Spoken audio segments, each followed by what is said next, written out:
Hey, we're back. We're back. We're back. Okay, let's welcome everyone here today. Everyone is gathered here to play some chess. The ancient game of chess, played on a modern computer. What is this thing? What is this thing called love? What is this thing called chess? I don't even know. Welcome everybody. Ah! My cable is still... It's better than the other one I had, which was like starting to get bent, but it's like, it's so frustrating. I like this webcam, but...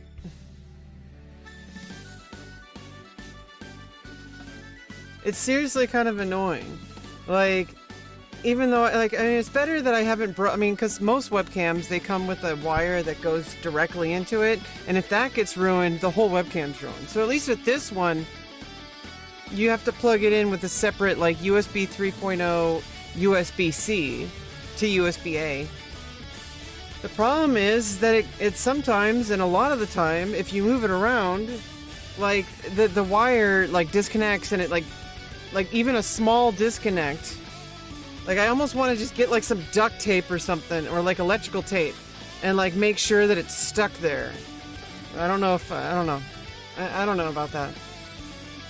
But it's just so frustrating, because I like to move around my camera a lot, and it's like, every time I move it, I have to be super careful not to, like, jostle it. It's frustrating. Okay, so, yeah, today, taking a day off. I took a day off from my normal work. I'm a little exhausted. Taking a day off from bicycling. I'm gonna have to bicycle during the week. Not on stream. You know, so I do lose out on, like, that amount of, like, documentation and potential. Because it's such a small category, I actually do get some discovery. Like, it's such a small category, and, like, I'm actually getting, like, let's see. If I go to my channel on Twitch.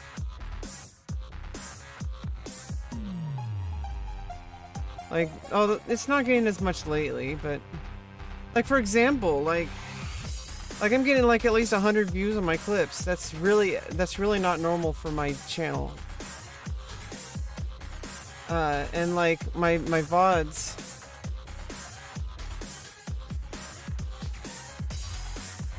You know, I'm usually getting like 100 views on my videos. But, like, you know, I've been getting more views on my cycling workouts. Got, like, even on one of them, I got like 1.2k on my first one. You know? So there's that. Also, another thing is on my YouTube Shorts.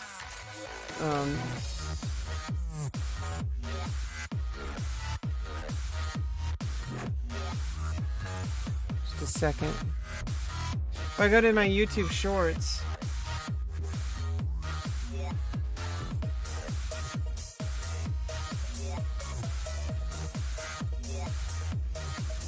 like, I mean, a few of these are just kind of, it's kind of hit and miss with my shorts, especially since I really need to develop my, my comedy. It's really bad. And this isn't even that, these aren't even that good, but they got like 2,000 views. What they never, like, this is like ridiculous.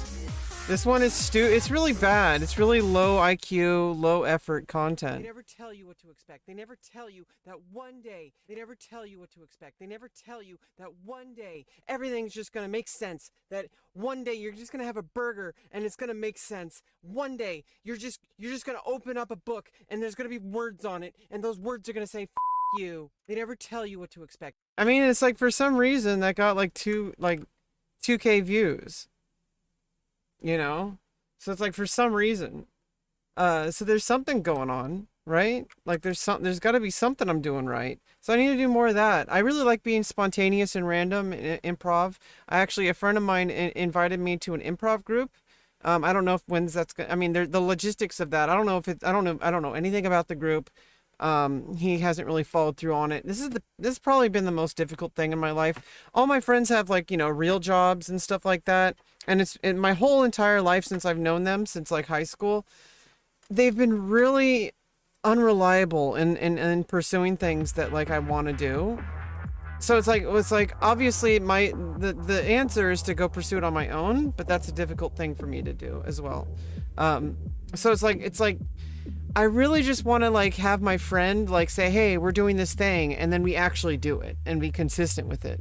But it's really difficult when it's like I'm relying on them because they, you know, because they're the one making the introduction, right? They have the social currency. I don't.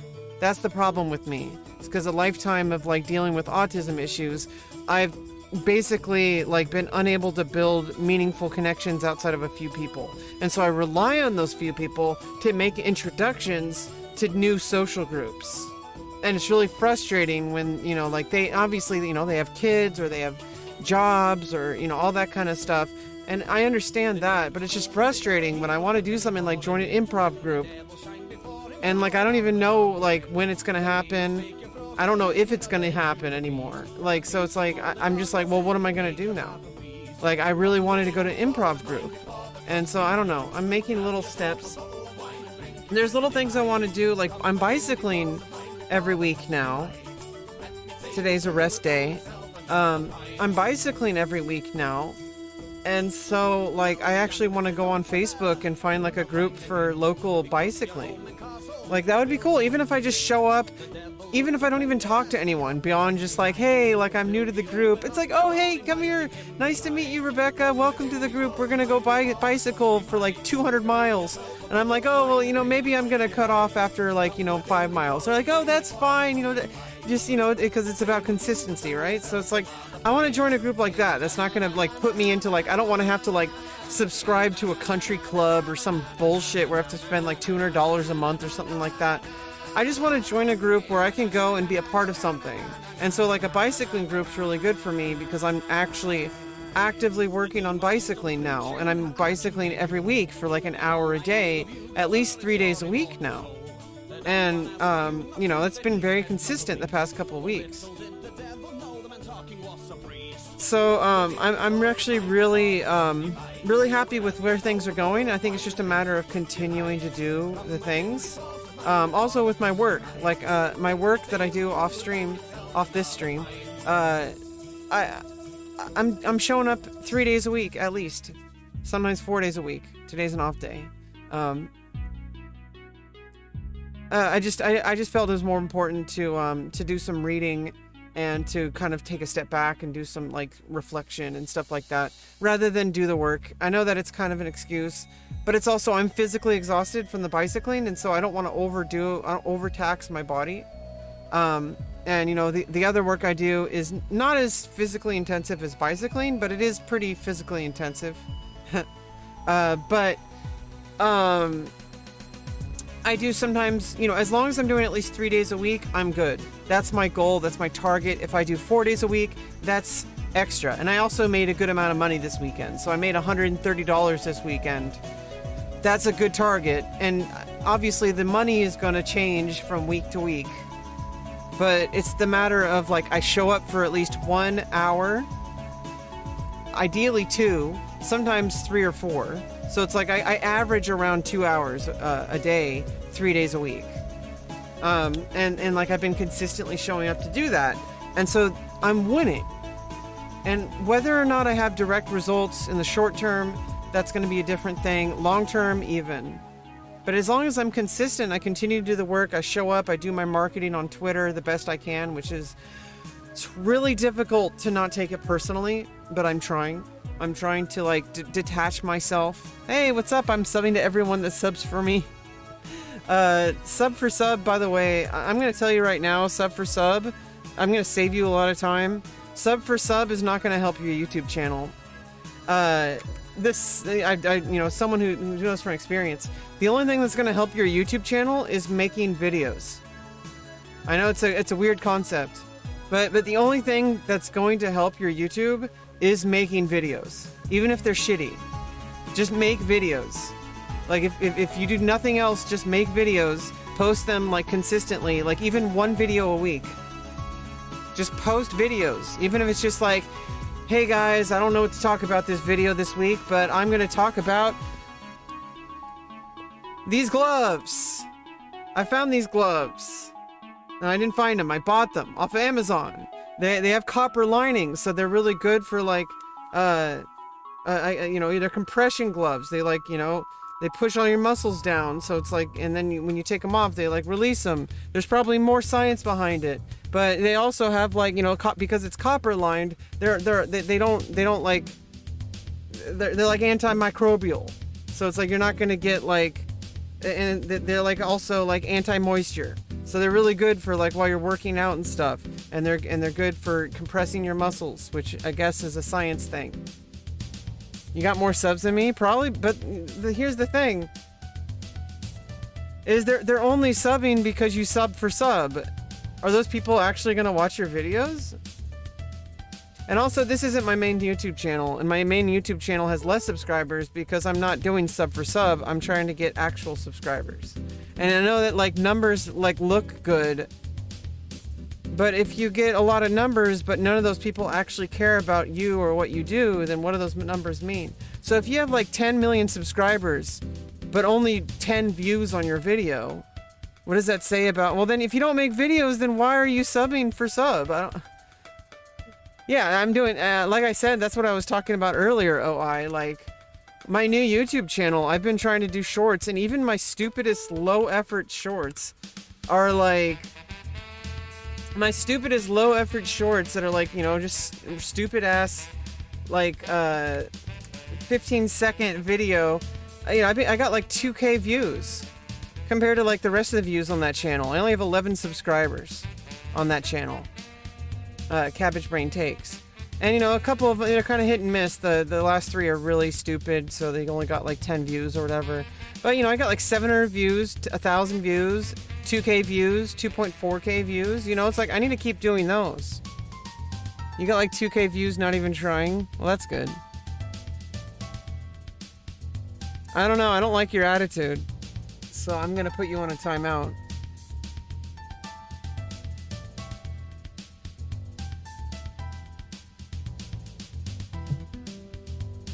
I really don't like people who have bad attitudes, who are rude. Oops. Oh, why are you timing out your viewers? Me. Why aren't you timing out a viewer? You owe me. I don't owe you shit, dude. Oh my lord. Yeah, I mean, I don't owe you shit just because you're like watching my stream. Okay, I don't owe you shit. Okay, come on. I have some self-respect. I'm not talking about your comparison to what you think I should be doing. I know what I need to be doing. You're not me. You don't, I know exactly what I'm doing in my life and the things I'm working on doing and the things I struggle with and all that kind of stuff. I know my personal needs. I know my personal weaknesses. Banning is lit. I mean, it wasn't banning. I was just timing out. Like, that person was like, I was just trying to say, like, sub for sub will never work. It will never work. Oh, I got 2K views for posting one video. It's like, yeah, because, like, you just happen to, like, get some random subscribers there. But, like, if you just focus on making videos, you're gonna get organic growth. You're gonna get people who truly want to watch the content that you make. They're gonna watch your videos more, and it's gonna initially seed you to a very small amount of subscribers at first. But if you make good videos and you progressively work on making better videos, then the initial seed is gonna be like small, but then it's gonna move on to the next tier, and then it's gonna keep growing. And honestly, like, that's the goal for YouTube, is to just keep making videos. And that's the one thing I've been trying to, like, I should just focus on YouTube Shorts because those seem to be the most effective for my style of video content on YouTube. Just in order to work on that though, I need to do some improv. And so I want to work on just filming some random shit and just, you know, which I have a lot of fun doing. I don't always do it. I definitely do. I don't think I want to do that on stream. Because I think when I'm on stream, I'm in a bit of... I mean, I don't know. It's a little hard on stream because when I do my stream, I'm kind of just trying to vibe and just get some stuff done, like doing my chess puzzles or doing my exercise. Ban anyone who uses AdBlock. I am a sub 50,000 subscriber Andy. I am not monetizing my channel at all by any stretch of the imagination. So thinking on your feet. Yeah, exactly. Improv. So it's like I want to set aside time during the week to just film some shorts. I was gonna see if I had like actual shorts. Like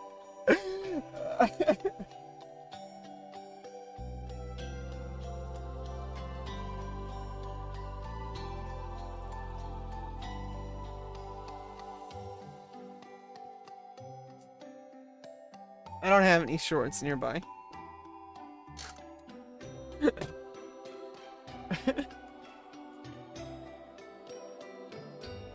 I have a skirt. I need to film more shorts. I'll pretend these are shorts. Guys,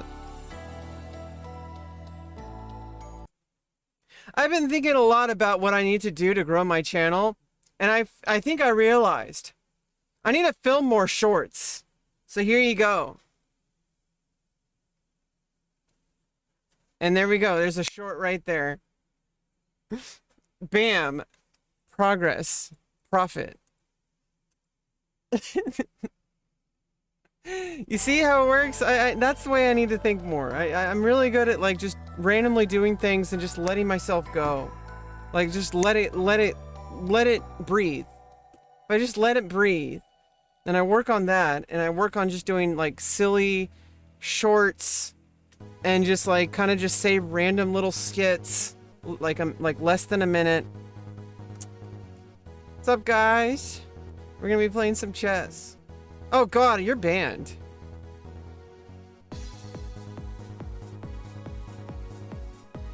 Yeah, the person with that really sus name is banned. What's up, Piss Milk? Now that's not a sus name.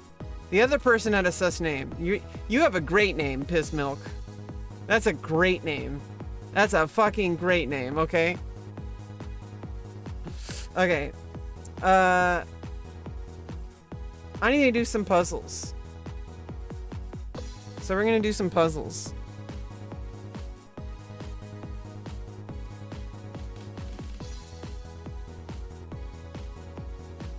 I do have a check right away, but the knight takes, then the queen takes, and it's actually checkmate.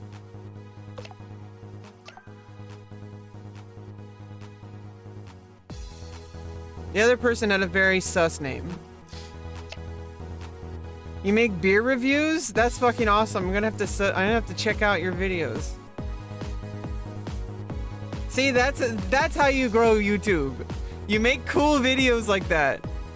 Like beer reviews. You don't do sub for sub. And I'm pretty sure that's against YouTube's terms of service anyway. So if you do sub for sub, you're actually like breaking the rules. You're gonna get banned. Because it doesn't work anyway. Why would you want to...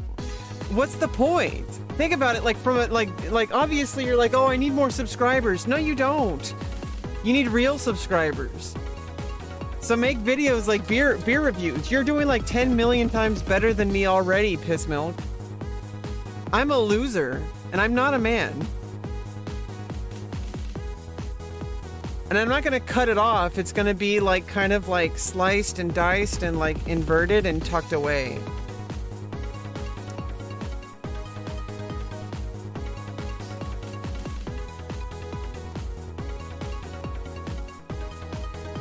So, you know, you learned something today. You learned how to get banned from my YouTube channel, and you learned a little bit about transgender medicine. I mean, that person might be a man. Yeah, they definitely, you know, he definitely is a worm. But, you know, maybe he's just uneducated. You know, sometimes you just gotta, like, you know, learn that certain things will get you banned in my channel. Like that. And other things, you know, like maybe you learn a little bit about transgender medicine today. You know, you learned something today. This is why we solve chess puzzles. We gotta learn how what things work and what things don't work, you know? I have a check and it's gonna win a knight. tree branch. I think he meant penis. Because I'm a trans woman, I'm getting a vaginoplasty. Next year! So like a year from now, like a year and a few months or so, I'm gonna have a pussy. I hate to break it to you, but I had, you're gonna be banned, by the way. But I'm subbing to everyone that subs to me. I hate to break it to you, but I had my balls removed. I can't have kids, and I'm fucking glad for it. But anyway, you're banned. You're banned. How do you like dem apples? I'm subbing to everyone that subs to me was blocked.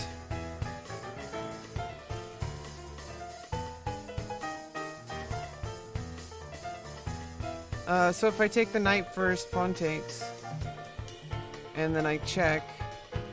So I knight comes in.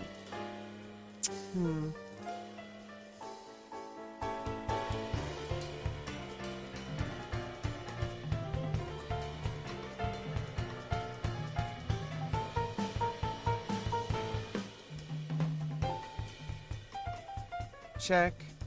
Knight comes in, and then I win the bishop. And if the queen comes in,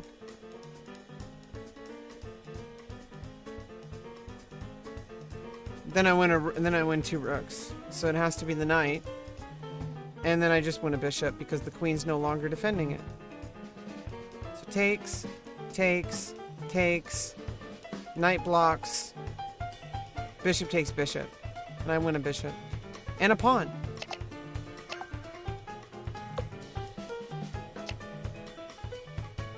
If the queen blocks, I win. Well, not only that, I mean, I probably just do that too.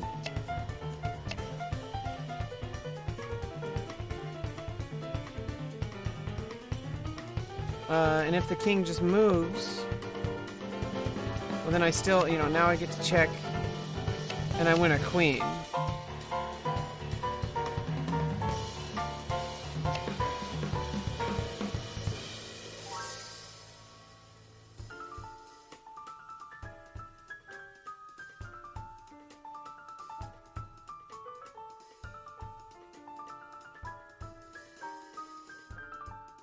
Tsingtao Brewery is China's second largest brewery with about 15% of domestic market share. It was founded in 1903 by German settlers in Tsingtao, Kyocho Bay leased territory. Its logo displays an image of John Chao, located in Qingdao's southern shore. What does it taste like? Well, it's light in color, it's also light on flavor. Tsingtao starts very sweet with soft, bready, and light grainy flavors, wrapped in a light-bodied mouthfeel. With a delicate and lightly floral finish, it combines with a slight carbonation release, making it crisp and clean. I could probably learn more if I went to your channel.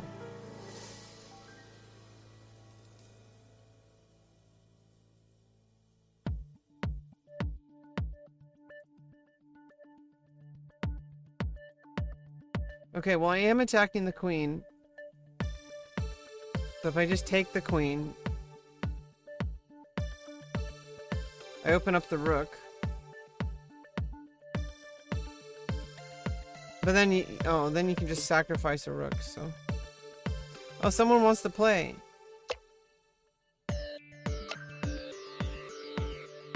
Let's play Edun.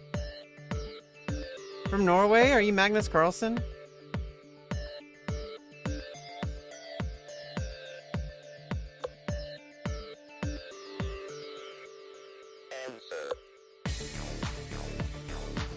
You're an alcoholic? That's okay. A lot of people are. My dad is. But my dad quit drinking for like, he's quitting for at least 4 weeks. He should quit for longer. He's gonna be getting a hip replacement. He really should not drink at all. At least during this whole process. I really hope that he can stick with it. but he hasn't drank for a few weeks now. Yeah, I mean, everybody's high function alcoholic. I mean, except for the people who are like, I mean, there's certain people who aren't functioning at all.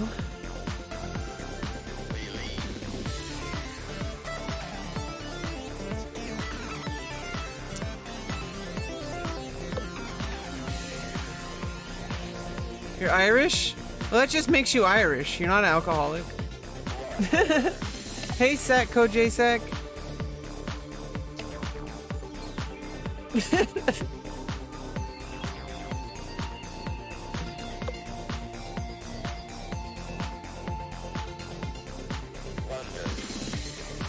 This chess on a whole nother level. I'm just looking at it like, yo, Mr. White. Yo, science, bitch. This chess on a whole nother board, yo. Yo. Science, bitch.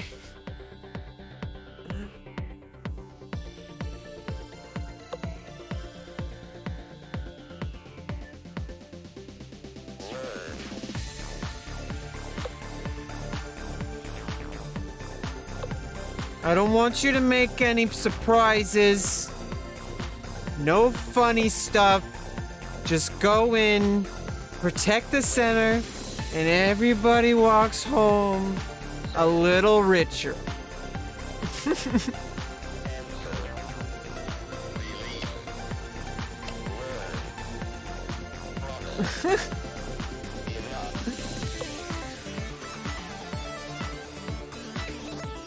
You're Skylar White, yo.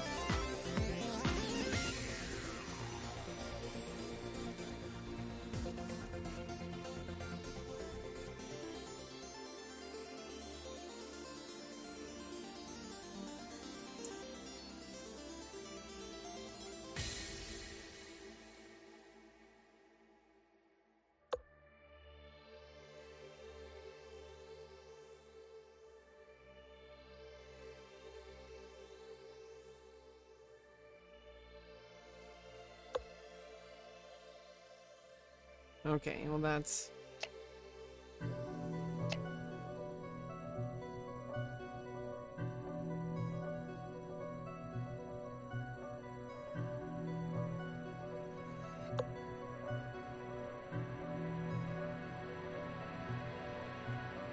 Oh, I got a weak square here.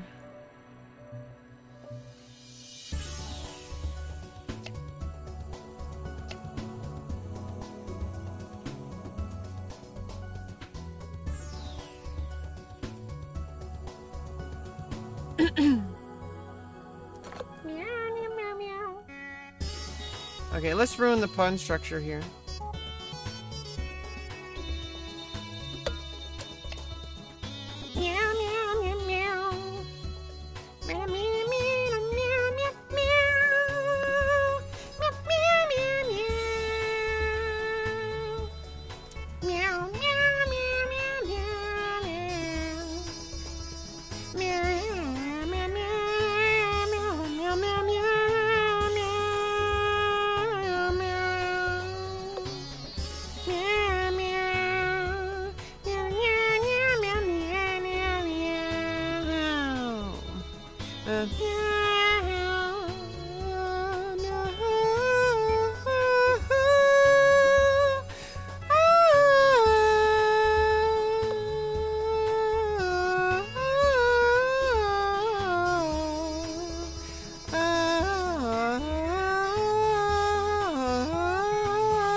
You know.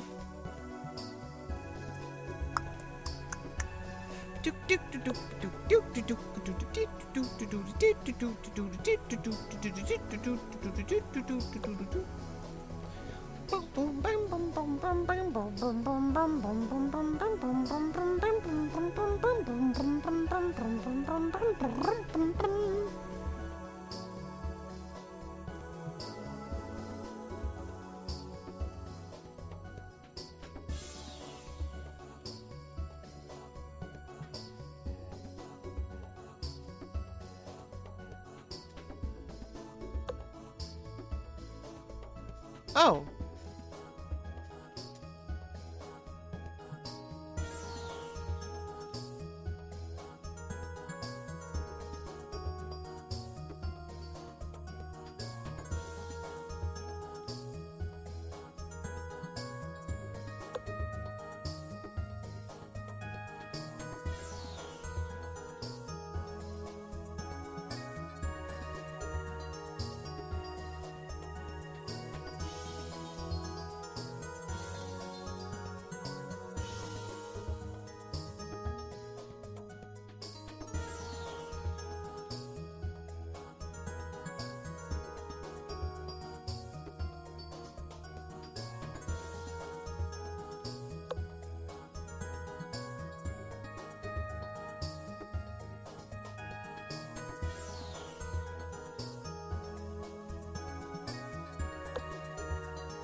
Not sure what that rook's about. Okay.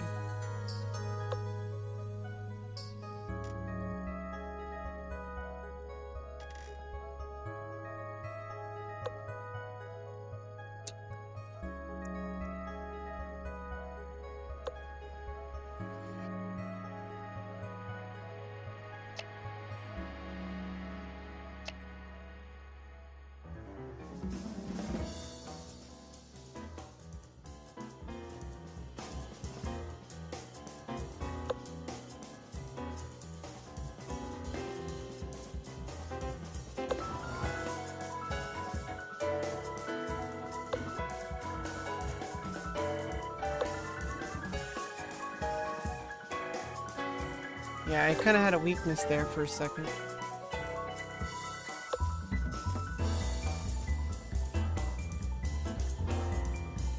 Okay. Kind of a new plan now.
Nice.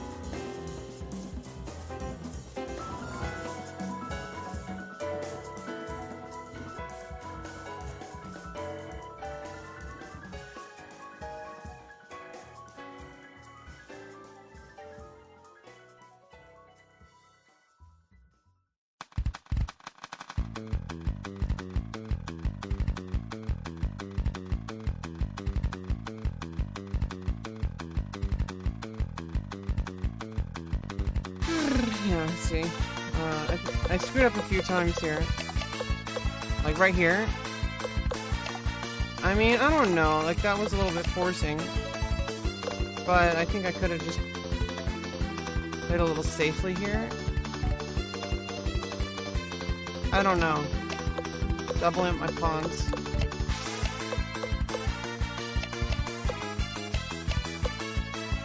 Yeah, I mean, the decisions here were kind of... like, well, I mean, I guess it's advancing my doubled up pawns, but I give up the bishop for that. So I don't know if putting the bishop here was good. Maybe just put the bishop here for long-term control of the diagonal. Probably would have been good. The reason I put here is because I wanted long-term control over here, but... I think this choice, like, kind of... I could have actually just traded first. And then started pushing the pawns. I think that was a good choice, getting rid of the pawn structure. I think this was a mistake. Should have just gone right away. I don't know what I don't know what this is about.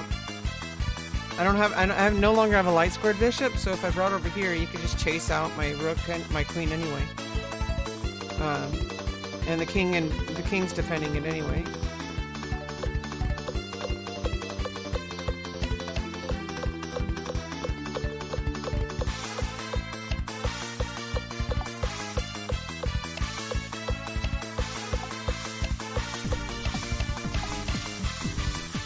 And I think this is, well, I mean, obviously this is pretty winning for black here. Okay, well, if you don't want to play another one, thank you for the game. I'm gonna get back to my puzzles.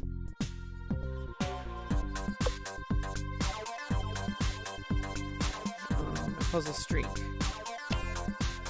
Okay.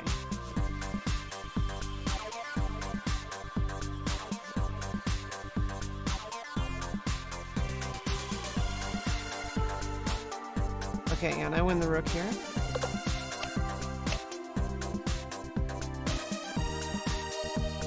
Check. Checkmate.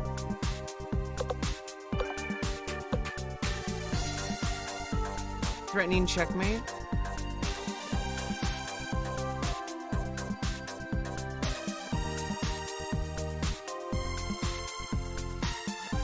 Check.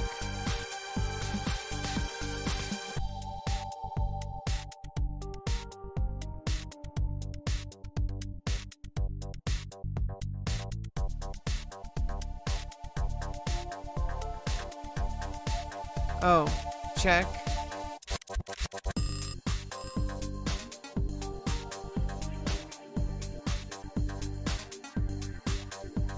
Mate.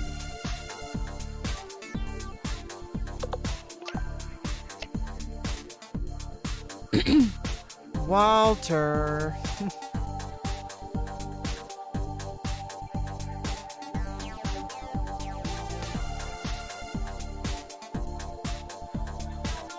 Walter.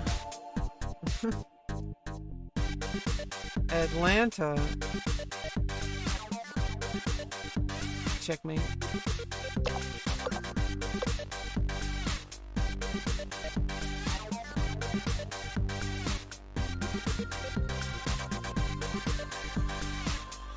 Oh, and thanks for the follow of your universe. Your universe. Oh, I get it. Like you, like me.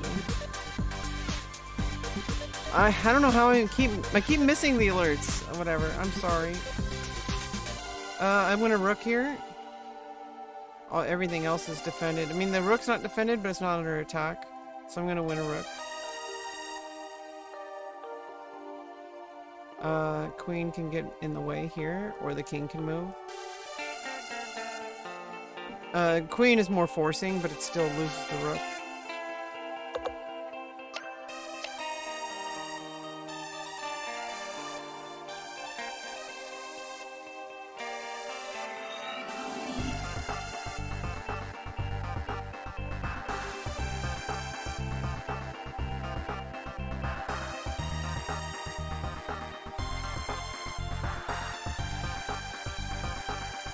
Huh?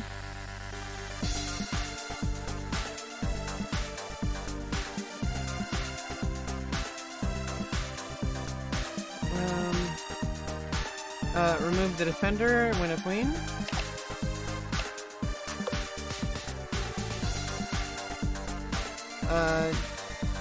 Winning the exchange.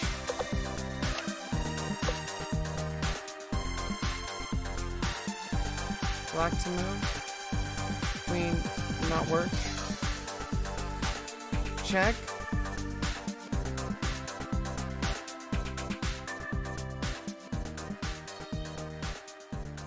Doesn't work. Check.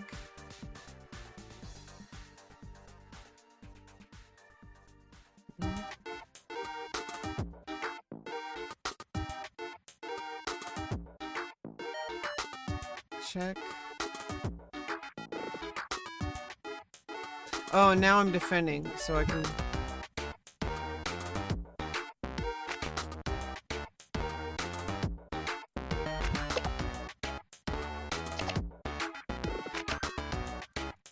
And if you just promote, then I'm up a queen for a rook. Check.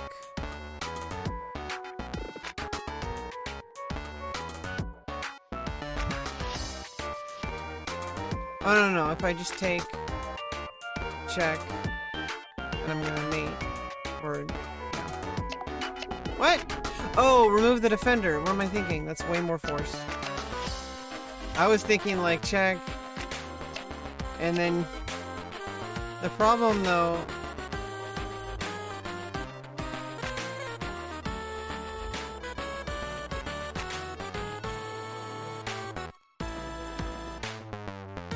yeah, I mean, it's just, that's more equalizing.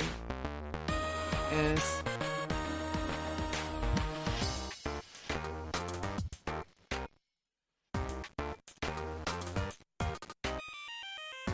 Yeah, either way, it's fine. But better to play more forceful. White to move.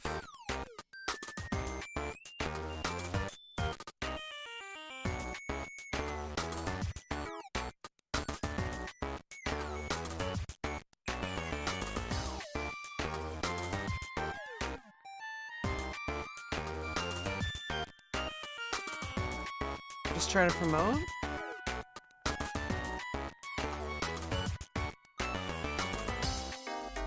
And I win a rook for a pawn.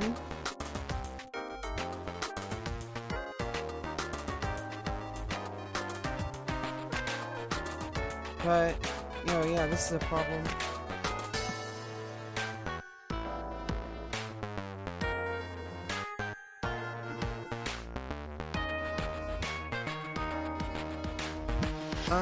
Well, I can get the pawn.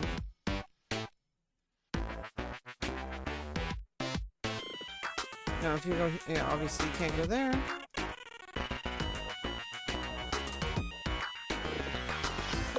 What?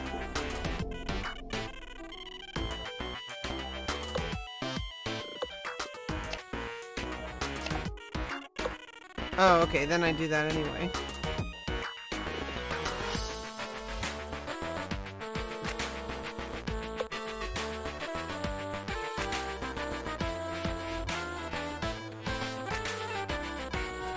This is queen and king on same diagonal.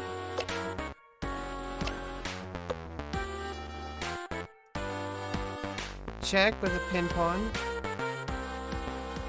And then checkmate.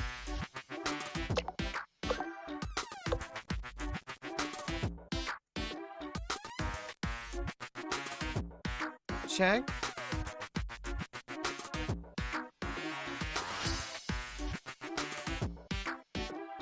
And then checkmate. The knight's guarding here and the rook's guarding here.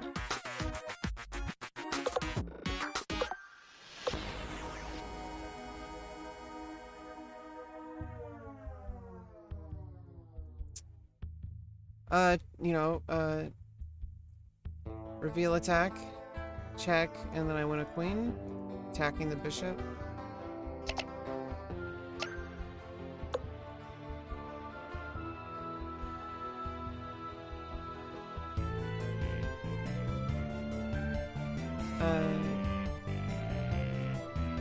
Check. Check. Mate. So check. Yeah, it's the only possible outcome, right? Checkmate.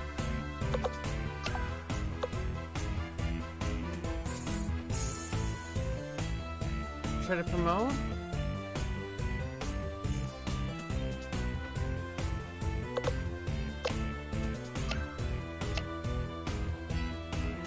Winning a rook with check.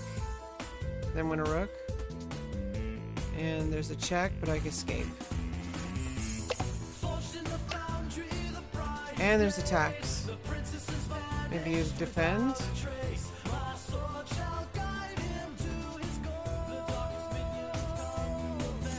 Then I'm making some real threats. Checkmate threat, actually.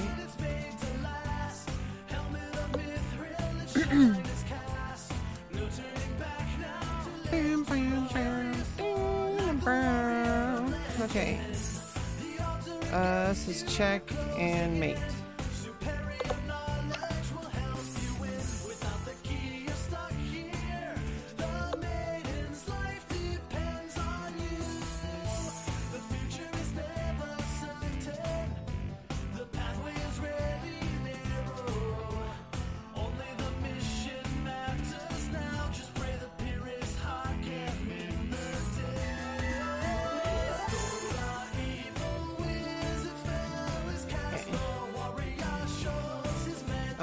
Removing the defender.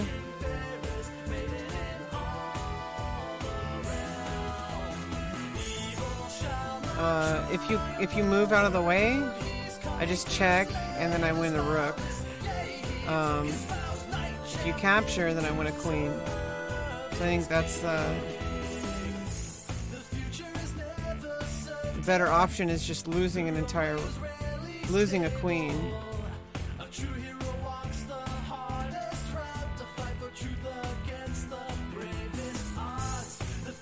Or losing a bishop and a rook.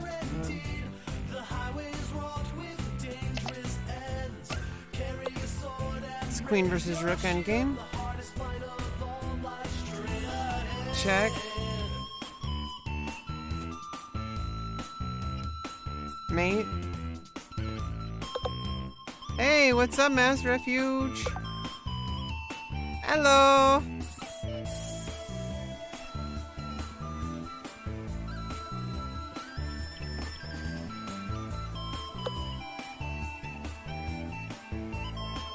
Check.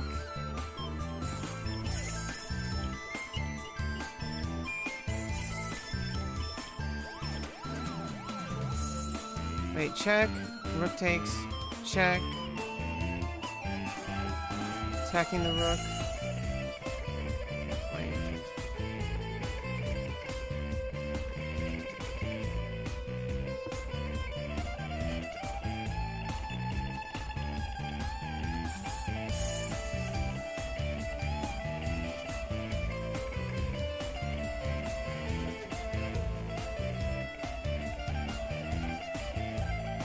Check. On.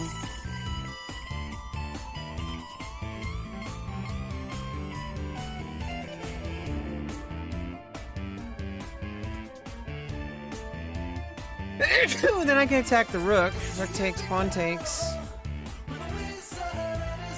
No, then you can still defend it. Oh.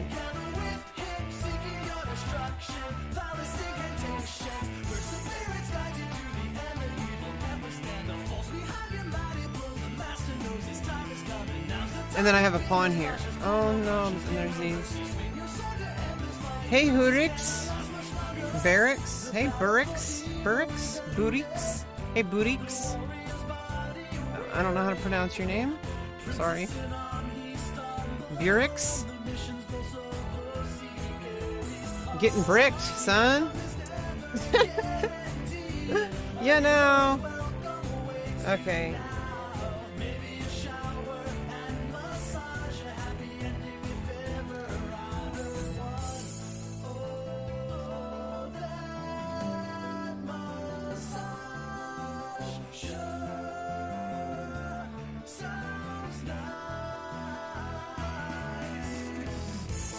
Have I just now fucking heard the lyrics of this song?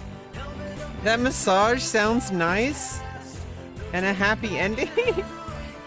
No, I'm a trans woman. I'm not a femboy. Are you a femboy? Are you just soy? Ooh! Yeah, I mean, there's a couple obvious moves, the checks.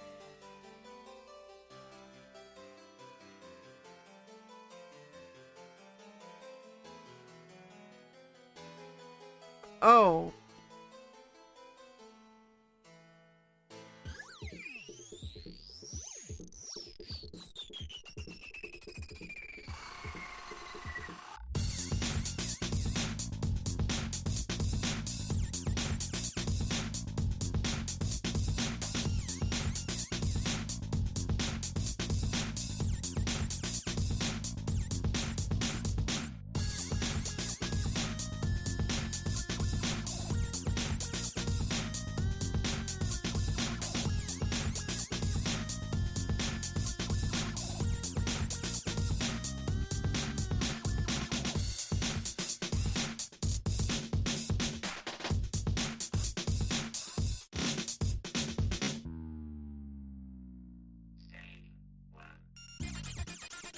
You live in Sakarya?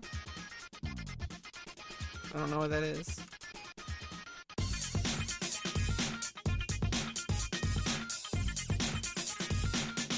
Oh, you live in Turkey. Sakarya is a province in Turkey located on the coast of Black Sea. The Sakarya River creates a webbing of estuaries in the province. Estuaries, like estrogen? Okay, which is the Marmara region.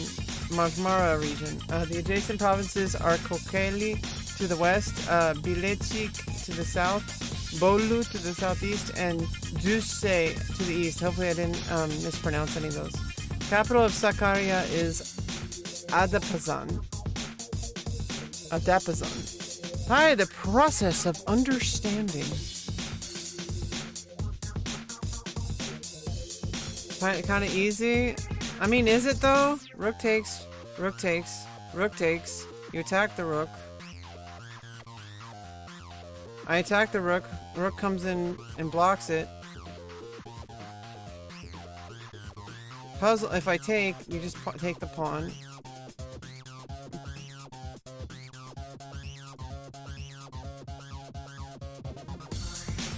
Check.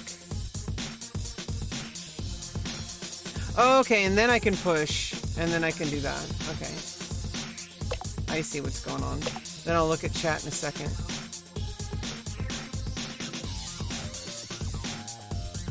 Oh, no?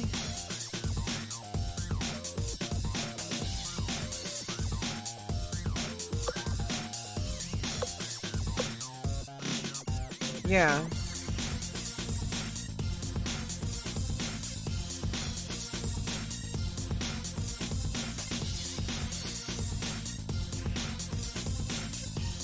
Your last guy? Heich first? You like it on Twitter video?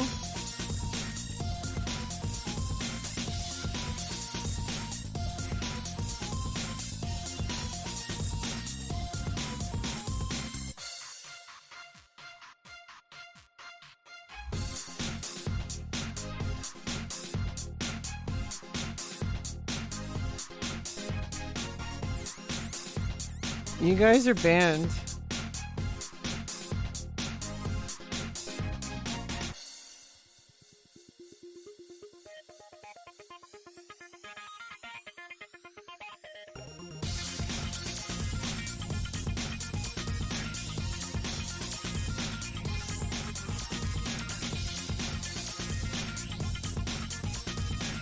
Asking me to fuck somebody?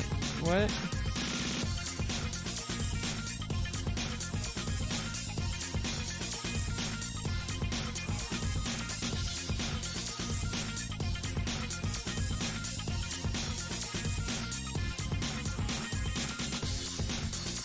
No, we're not doing a sex thing. Sorry, you're banned. Ah!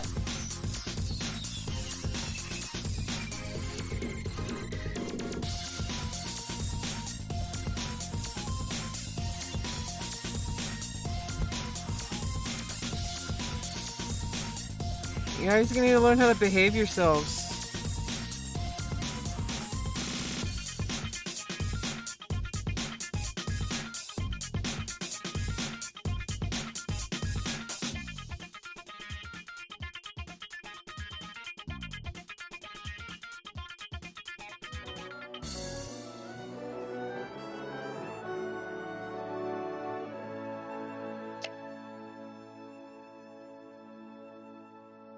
This was a trial. I'm making a note. Oh. Take the knight. Oh, Queen takes. It's hard to overstate my satisfaction.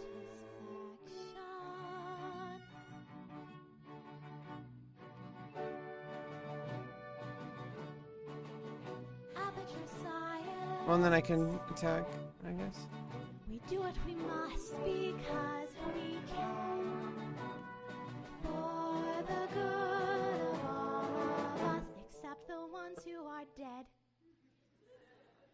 But there's no sense crying over every mistake. You just keep on trying till you run out of cake. And the science gets done, and you make a neat gun for the people who are still alive.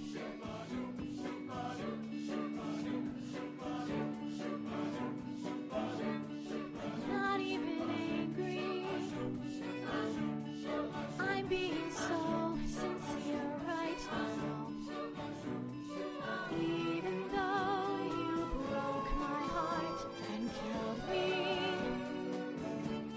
and tore me to pieces and threw every piece into a fire. As they burned, it hurt because I was so happy for you. All these boys of data make a beautiful line. And we're out of data, we're releasing on time. So I'm glad I got burned. And of all the things we learned, for the people who are still alive.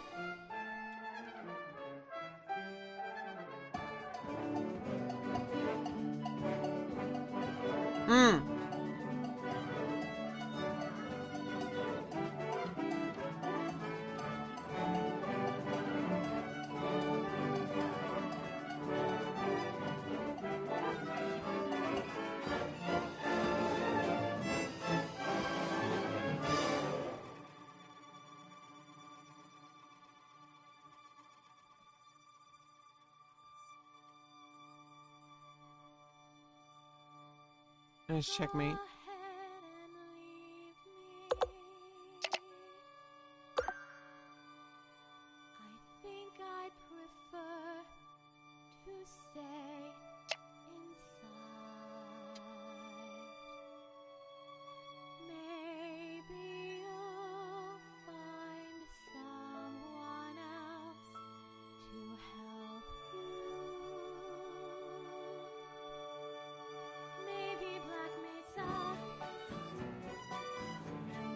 That was a joke. Ha ha, that chance.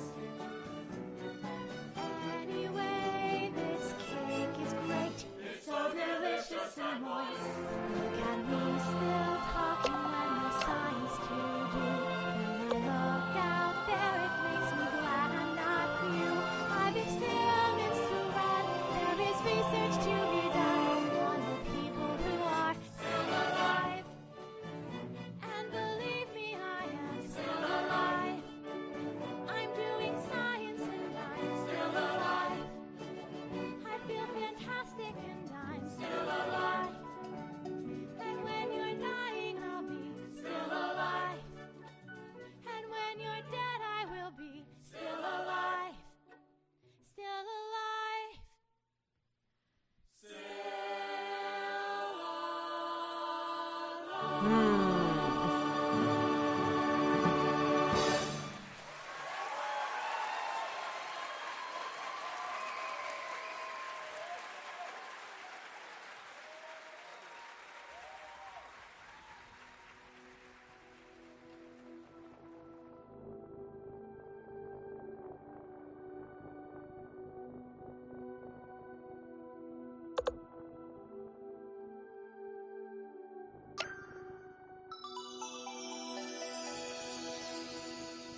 Hmm.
Hmm.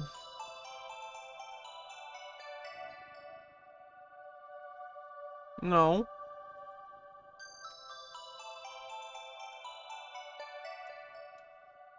Just I took like a whole year off of chess for like a while. Like a whole, I mean, I took a whole year off of chess, and so I'm trying to like focus. Right? You know, like I don't want to do like a whole bunch of different things. Like I kind of just want to focus just on doing chess puzzles and trying to play a few games. If I'm doing like Bullet or something, that's more like kind of just for fun. But if I'm playing like rapid games, that's like more for like practicing. And puzzles, of course, for practicing. Oh.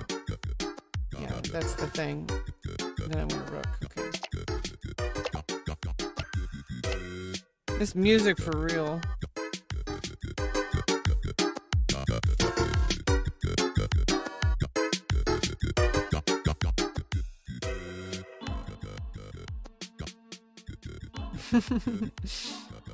Attack, and I win a piece.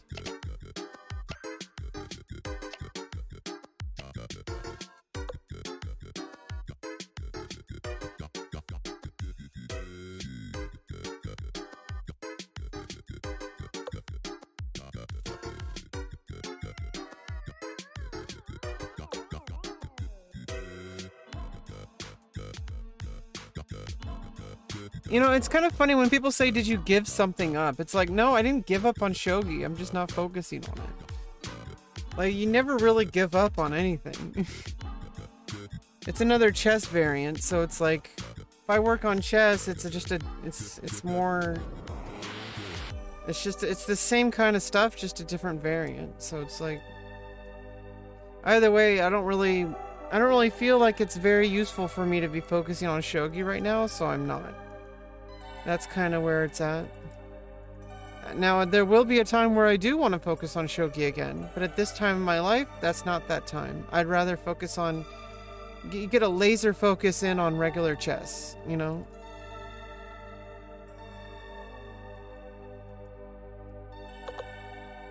Oh, and of course.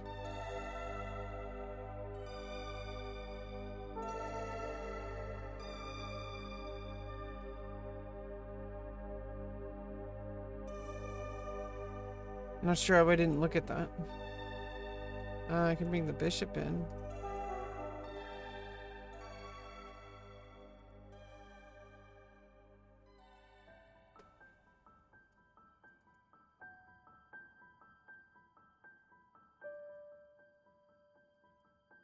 What?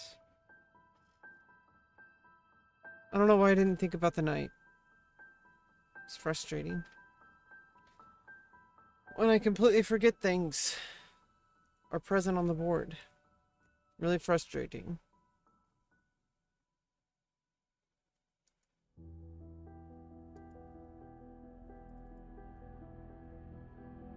Oh! I'm gonna attack the queen, but...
What is even going on here?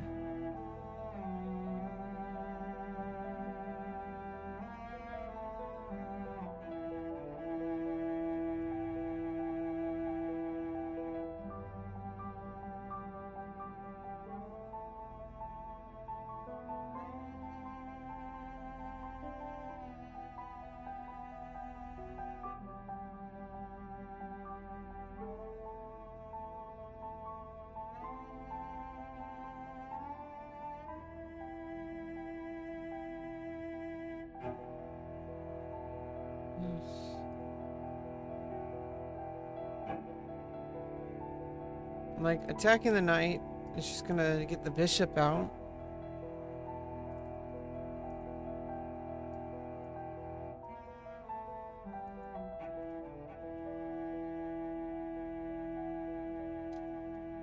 I mean, I guess I could get in castle.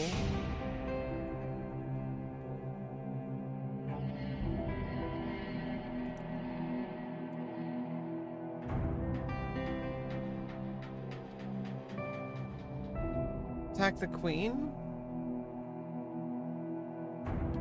Pawn takes.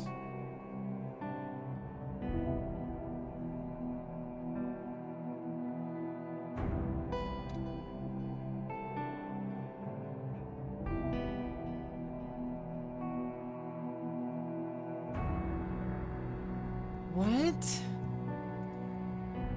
Attack the queen.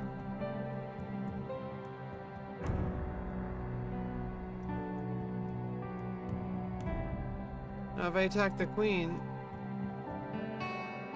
What was your highest elo? I don't know. On Lichess, probably like the starting elo of 1500. On tactics, it's 1800. Bishop b4. Well, bishop on a4.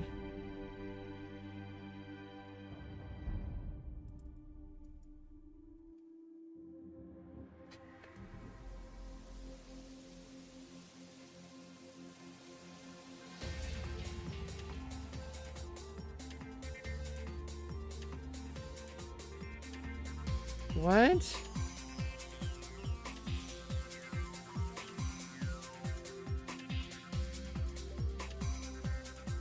I can't win the bishop. The knight's guarding. I can't attack the knight without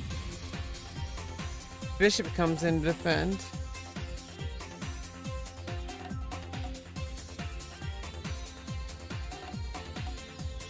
Oh, obvious. Why am I stupid? I am so stupid. Obviously, it removes the defender. I don't know why. For some reason, I thought the knight would stay there. I'm so freaking stupid. I don't know why my brain is not functioning right now.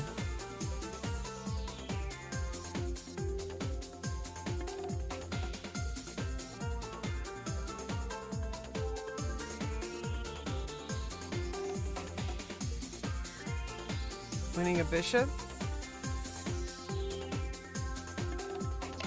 What? Oh, obviously.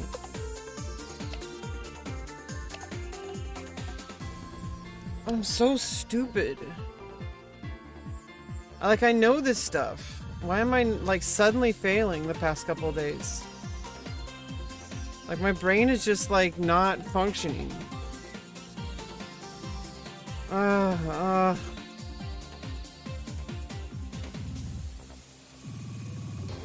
Like, I've done these puzzles, like, a million times, and it's the same exact themes. Like, why am I still failing so early on? And, like, usually I get to, like, 20 or 20 plus.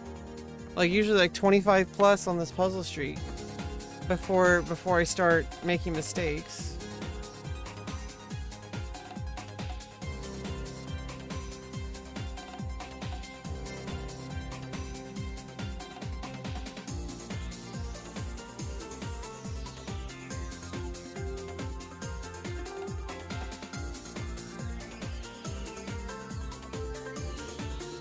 Oh, check. Remove the defender. Take the rook.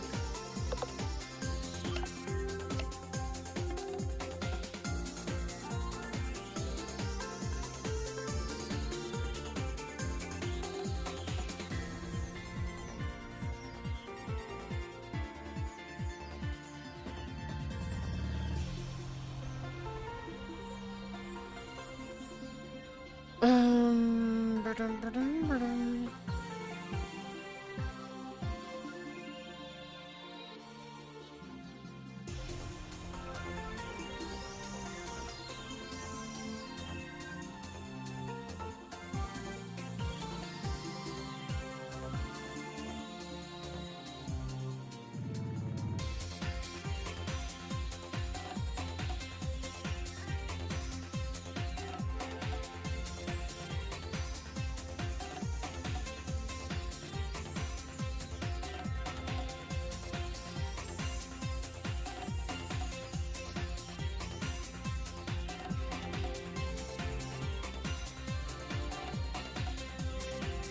Yeah.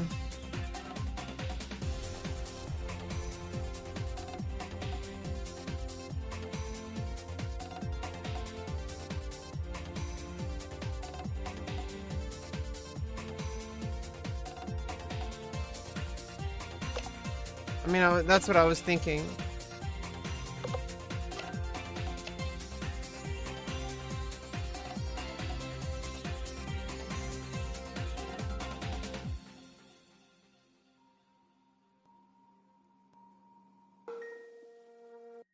I mean, it has to continually be checked because of the back ranked mate.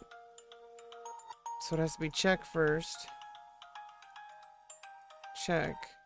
Mate. Oh no.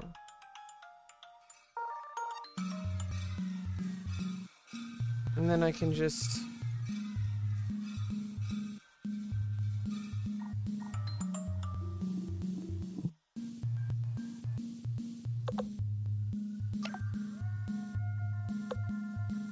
Or just move back.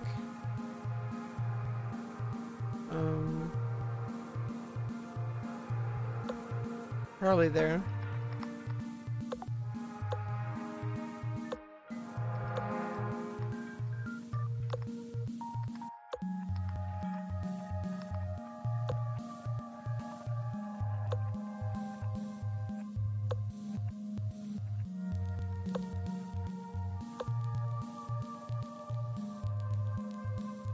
Reveal check. Winning.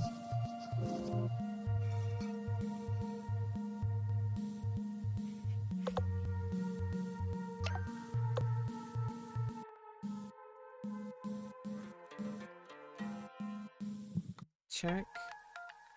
Mate.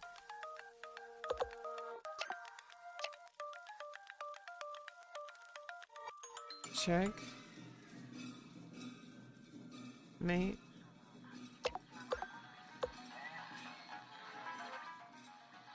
Check. Check.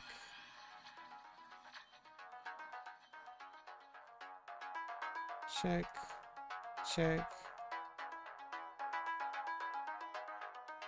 Check. Mate. Oh no, there's a pawn here.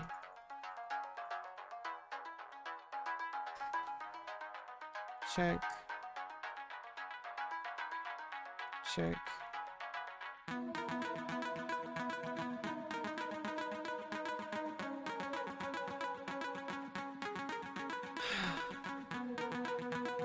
Check. Check.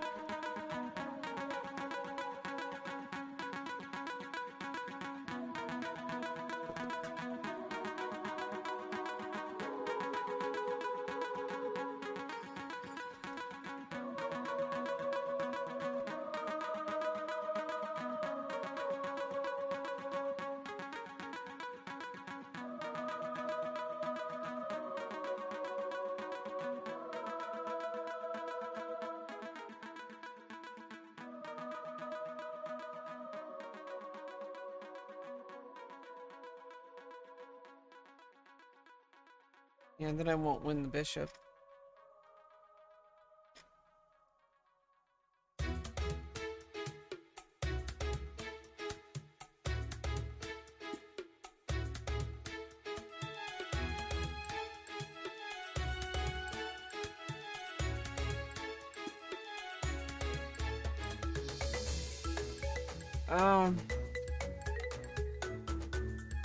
I mean, I guess just winning a rook and a pawn for a bishop is already good enough.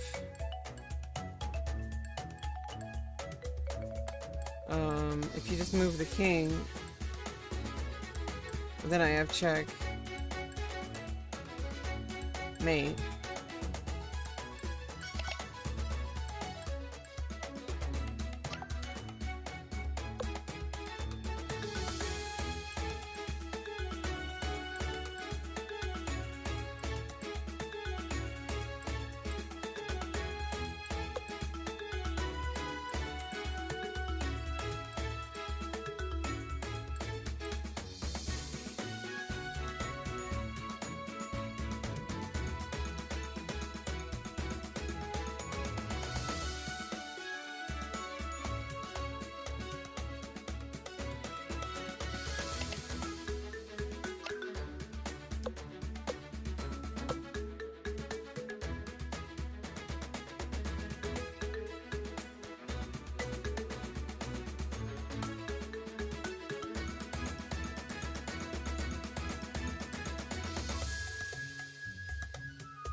Making some poached eggs or whatever.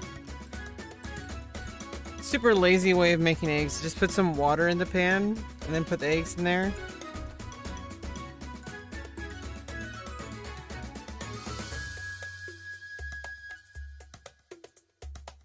I don't know if it's truly poached. I don't know exactly what makes poached eggs. Extinct seahorse? What's the name of the extinct seahorse? I guess I'll never know. Aaron was been... I caught a guy named Aaron.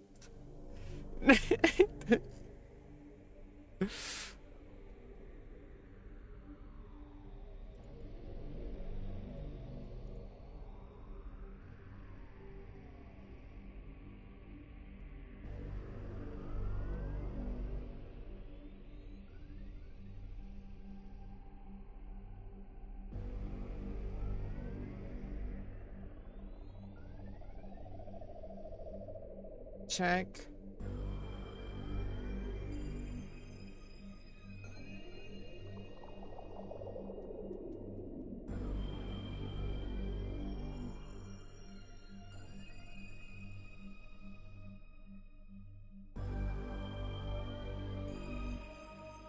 Mate.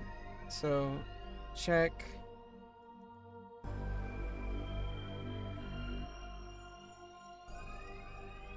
Mate.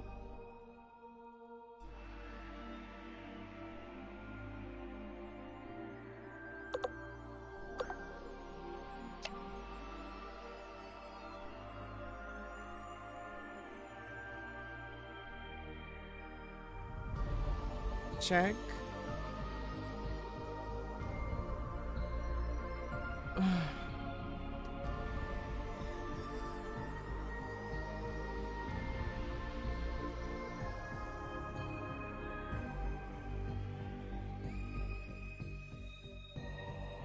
I need to stop being angry at myself.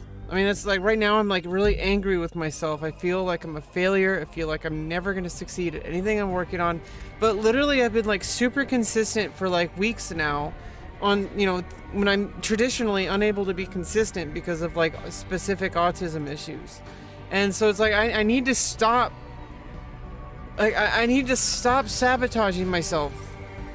I keep invalidating everything that I've worked for. I keep invalidating all the progress I've made. And I need to stop that. Okay. Now that's out of the way. I can work on some chests. Sometimes you need to process things in your life before you can get back to what you're doing. It's kind of what I've noticed. Let's check.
Oh my god. You know, I'm doing everything I need to do in my life. And as much as things seem impossible, as much as things seem like they're never gonna work out, I'm literally doing everything in my power, and I'm doing more than's even expected of me. So, you know, I'm not just some autistic person who's just gonna go on autopilot, okay? I'm working really fucking hard. Okay, so stop being so hard on yourself, Rebecca. Okay.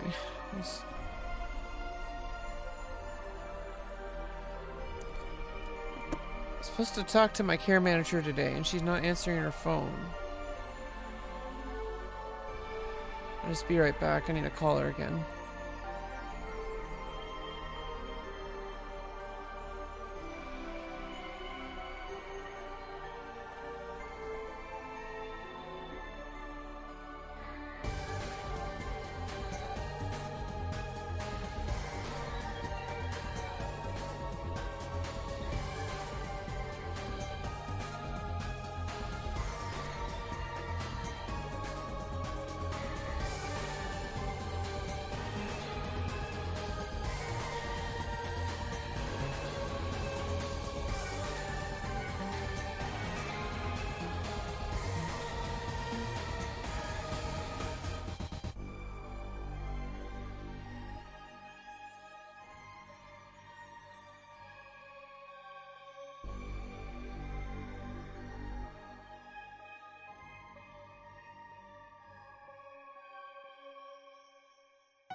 Yeah, and I have some eggs. I'm trying to not go through another panic attack.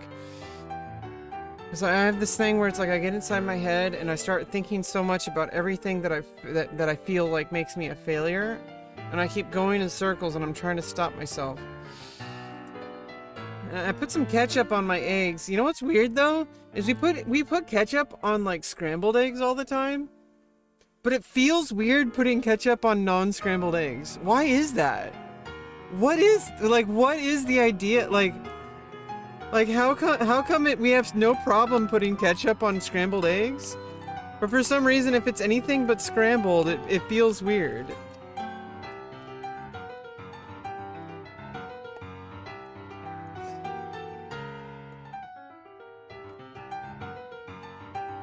I guess I turn it into soup.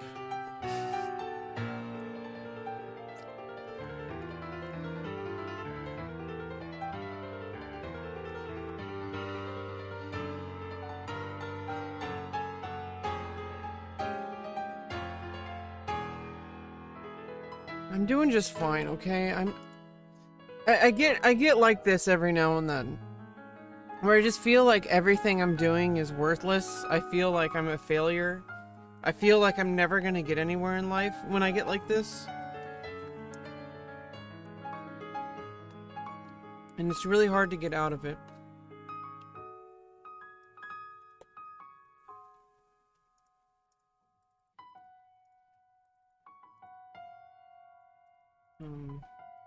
First I need to deal with the bishop. And you're not gonna be able to, defend against this.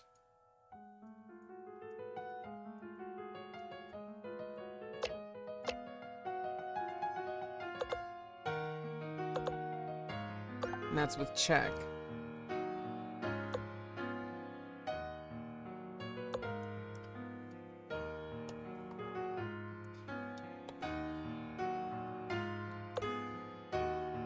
Should have got a spoon. I basically made soup.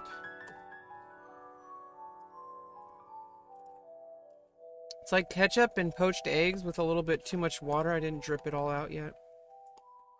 So I basically made some like really weird tomato soup. Tomato and egg soup.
Yeah, it's like, it's really hard to get out of this negative space, like, as soon as I get there. And nothing I do really helps. I mean, the stuff I've, you know, obviously, I mean, that's not true. Like, I've worked through a lot of stuff in therapy that's helped. And I'm already doing better than I usually used to do in the past, so, you know, so it's like, I don't know. Life feels so freaking impossible. Like, I keep pushing and pushing and pushing and pushing and try to do better, try to be more consistent, and I am. You know? I'm reading more, you know, I got a Kindle, so it's easier to read, you know? Like...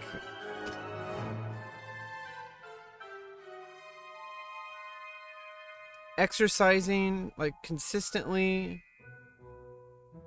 There's nothing I can do about the support I'm getting through services. Like, you know, my care manager, she's doing everything she can to help me. And honestly, like, we meet every week, like twice a week. I don't know why I don't know why we're not meeting today. She was supposed to talk to me today, and she's not answering her phone. It's probably too late now. But I hope she's okay. But there's really, you know, most of the time when we talk recently, it's more like about like this kind of stuff. So I kind of really kind of needed to talk to her today, because I feel like I have nobody to talk to. And she was supposed to be my support, and now she's not here. So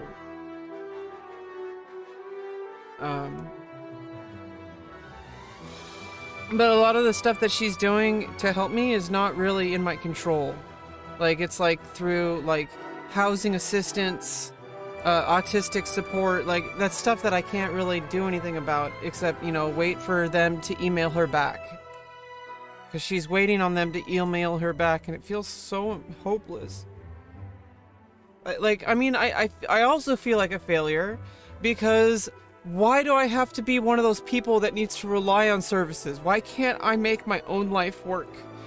And I know that I'm doing the best I can, and I know that I'm continuing to show up to do the work, even though I could just give up and do nothing. But I'm not. And I can't. It's not possible. I'm gonna stop. I can never stop being me. I can never stop being that person who continually needs to show up to do better than she has before.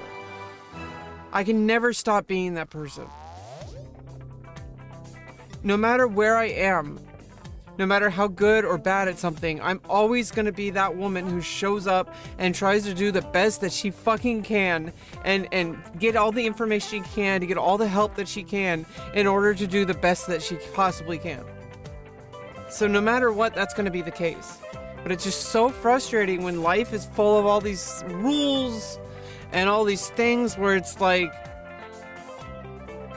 you have to make a certain amount of money, and then you have to go through all these things, and it's like you have to pay taxes.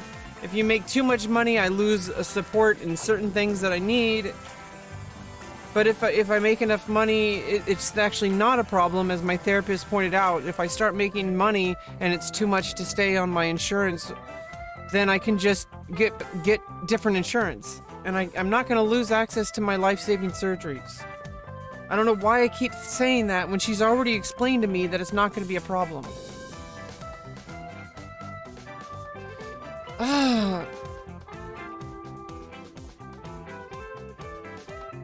It's just so frustrating. And I feel so, like, unwanted, too. Like, I've been in, like, the community for, like, 3 years.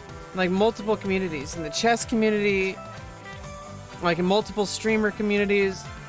And it's just, I don't feel like I belong. And I can't just give up on my life. Okay? I have one fucking life, and I can't just end it. Because if I don't pursue my life the best I can, what do I have? I have no life at all. So I'm doing the best I can with what I have, but it still feels pointless.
I screwed this one up.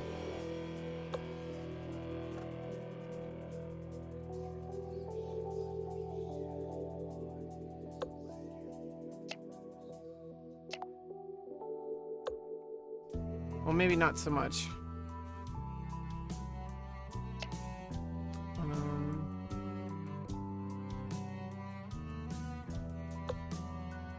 Uh-oh.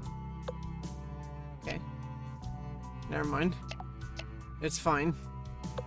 Completely winning.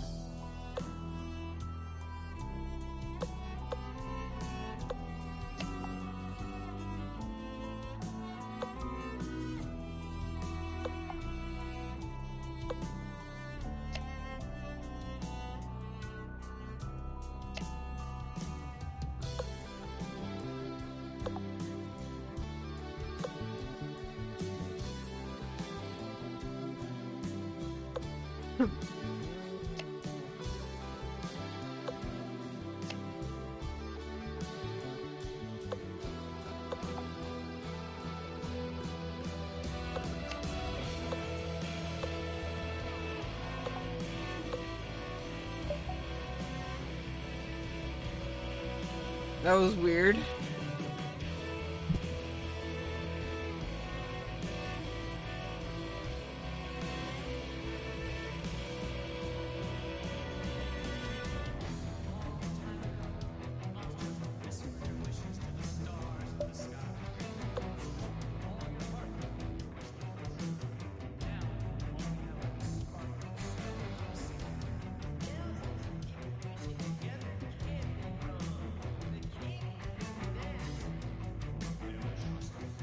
I can make it through this, okay? I don't care what it takes, like, you know. I'm doing everything I can. I'm consistently showing up to my, you know, to my cam show, like, every week. And I'm making money. I made $130, like $150, $155 this weekend. I made $155. Like, that's not nothing. So I don't know why I'm like why I feel like such a failure.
Oh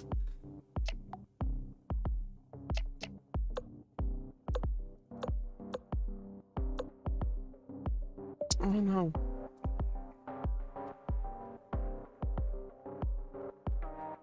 Oh, what's up, D? Sorry. J-Lo, I mean.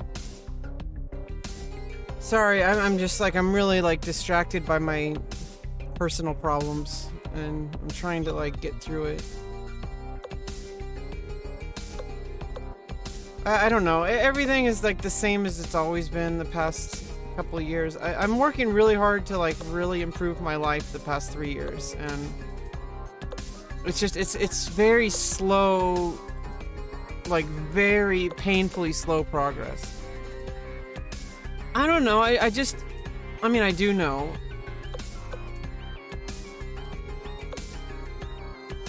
It's just, I'm autistic, and, I'm also going through a really difficult thing for anybody, which is, transitioning medically from, because I'm transgender, like from male to female. Like, I've been doing that for 3 years, along with therapy for my autism issues, and it's so much.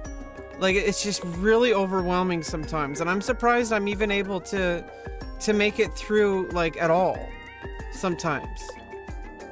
Like, how am I even still here? Like, how is this possible? But I am. I'm here. I'm alive, and I'm making it through. But it still doesn't feel like it's enough. But it's like, well, that doesn't pay the bills. And so I'm on SSI, but that doesn't pay the bills either. Like, it's like $500 a month. It's like, it's supposed to be meant as like a temporary thing to help you work through things that are holding you back. And like, oh no. And it's like, I'm trying my best to try to build like a career online, and I do like, camming stuff, and that's actually getting me money. Like, I made $155 this weekend. Like, that's not something that's like meaningless. And I'm consistent, which is the most important part, which is I'm consistently showing up. I'm not just randomly showing up when I feel like it. Like, I show up on a consistent basis, like every week. But it's really hard. I can't work a traditional job. Like, I just can't. It's not possible. Like, if I can barely function like with the stuff that I have 100% control over, like, it takes me so long to build consistent habits. Like, I still to this day have problems with flossing. And I know a lot of people do, but it's like flossing, like remembering to brush my teeth even sometimes. Like, it's executive dysfunction. It's a huge part of autism. And it's like, how am I supposed to have a career? How am I supposed to even get a job? Like, even like one of the so-called day jobs that everybody is raving about. Like how am I even supposed to do that? So that's why I got SSIs, because a judge even had to determine, like, there's 0 jobs that you qualify for that are able to meet your needs. And that's really debilitating. I know it doesn't define me, but at the same time, it's really debilitating, because what other choice do I really have? And that's like being a content creator and doing other stuff online, like being a content creator. But that's not really working out 100% the way it needs to be right now. Nowhere near where it needs to be. And I am making good progress with one of my content places, to the point of like actually giving me a lot of hope that I have a future ahead of me. But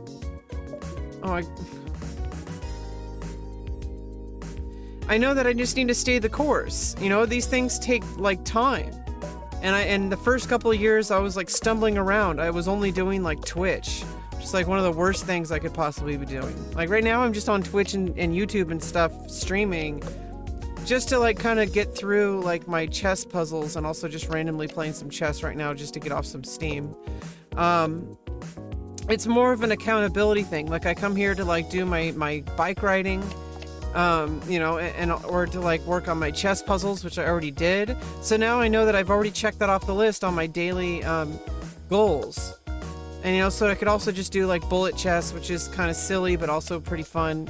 And it's also easy to just click. It's kind of like a fidget spinner. Like, it's just something to do and click on the stream, like to click on, while I'm like working through whatever I'm working through right now. And it's really difficult to stay positive sometimes. And that's pretty much what's going on. Oh no.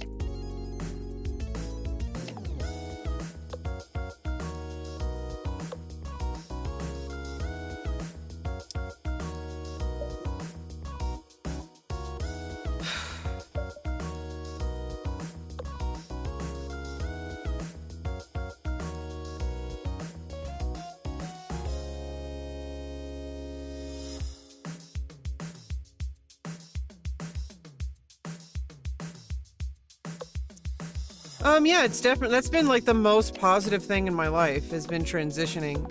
I couldn't have stayed alive if it weren't for that.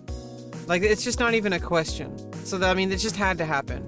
It's not like this perfect thing that makes your life like this fairy tale or whatever, just like nothing in life does, but it makes life worth living, which is important because, you know, in order to live life, you have to be alive. So that's pretty, it's like that's pretty important, you know?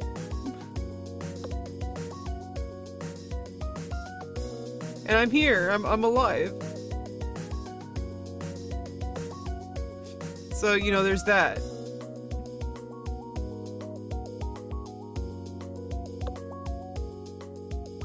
It's just so exhausting, you know? Like, if it's not... Honestly, out of everything that's going on in my life, the transition-related healthcare is, like... actually, like, the easiest, even though it's not easy at all. I'm like, really making a lot of progress. Like, I have surgeries coming up in March and in next November. Oh, God. Like, the surgeries that I've known I've needed for, like, at this point, like, 15 or 16 years. But I was finally able to start working on 3 years ago when I started hormones and started working with my doctors. It took 3 years just to get to where I am right now. Of diligent, like, deliberate work with my doctors and therapists. And, like, getting on wait lists, and then finally getting a surgery date. And then I had my facial surgery was actually supposed to be this November, but they delayed it for some reason. And now it's going to be an extra 3 months wait, which isn't terrible, but it's already terribly, like, I should feel lucky. Like, a lot of people will never be able to get what I'm getting right now. And it's just really sad that life has to be like this, but it does. And I just wish I could just get the care that I need and just be done with it, but it's being dragged out for years and years and years. And it's making me feel like my life's never gonna be okay, even though I know it will be. And so that's what keeps me going, is knowing that I'm wrong. That I know that it's gonna be okay. That it's actually, like, really going well right now. And it's hard to remember that. Because it doesn't feel that way. It doesn't feel like anything's ever gonna be okay. Like, at all. In anything that I'm doing in my life. I'm sorry, J-Lo. It's just, I really just wish I could get a fucking break in my life for once, you know? Yeah, I'm having bottom surgery next year. At the end of next year.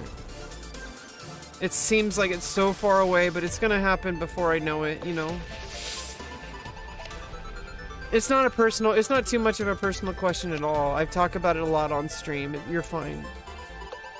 Yeah, I mean, I know things are good. That's why, you know, these are just painful cries. This isn't like... It's just pain. But I know through working with my therapist and working with my doctors who have been fighting for me for 3 years, that I know that I just need to hold on. Like, I need to hold the fuck on.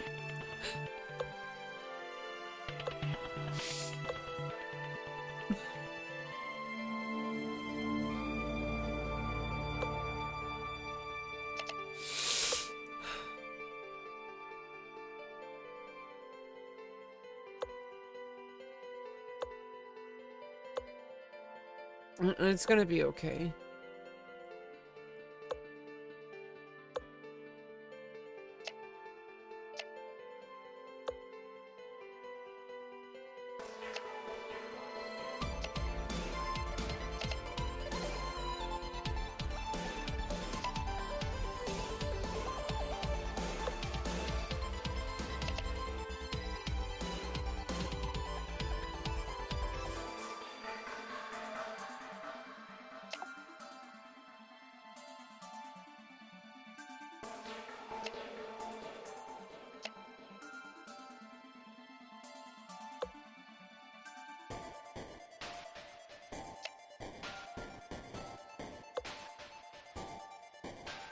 God damn it. Could have taken the pawn too.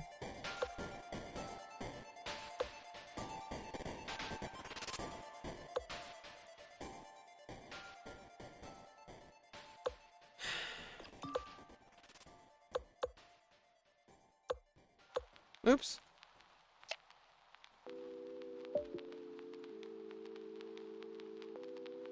And like I know bullet's not like the ideal time control, but it's kind of like it's just blowing off a lot of steam. It's like I just need a fidget spinner, you know.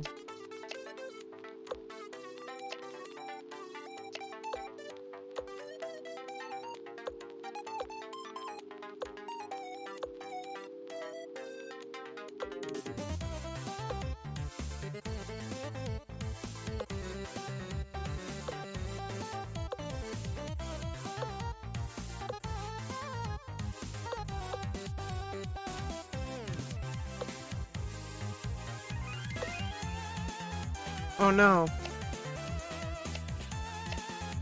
Yeah, I narrowly escaped that one.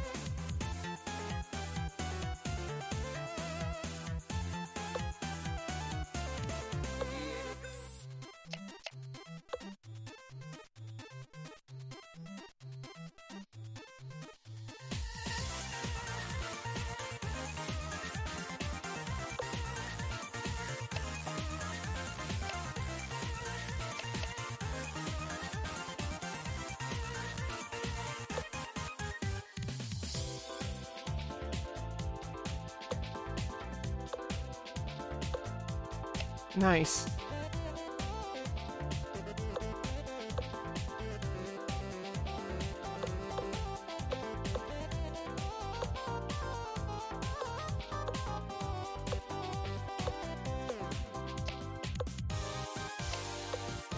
Oops.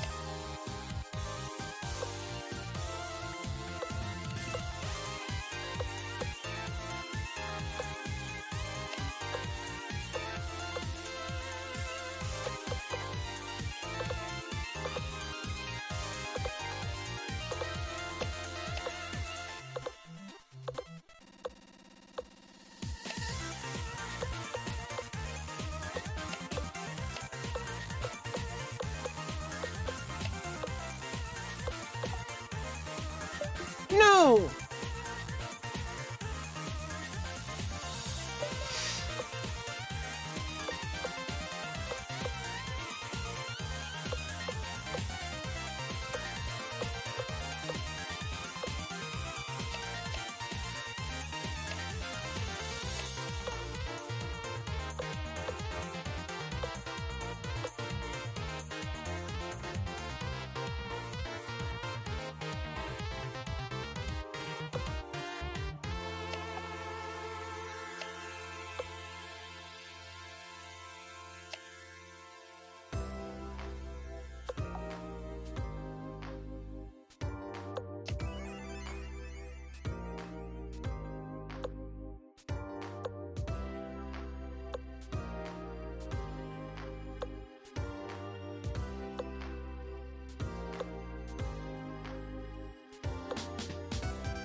Oh, I should have taken the pawn.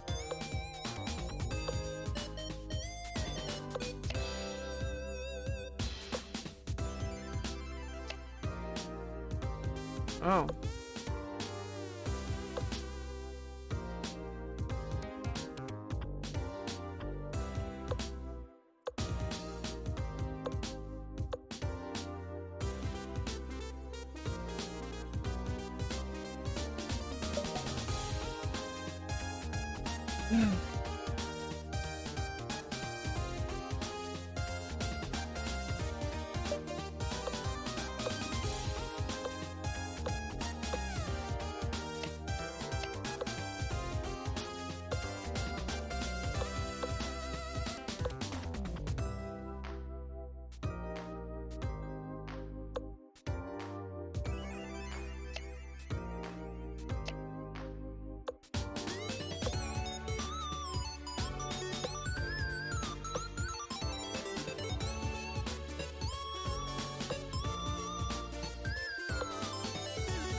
Oh no.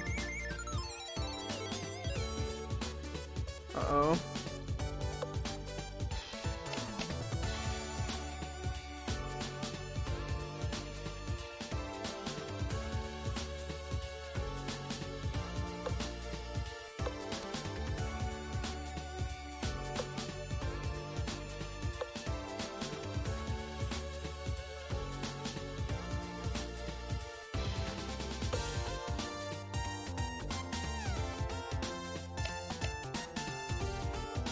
Oh no!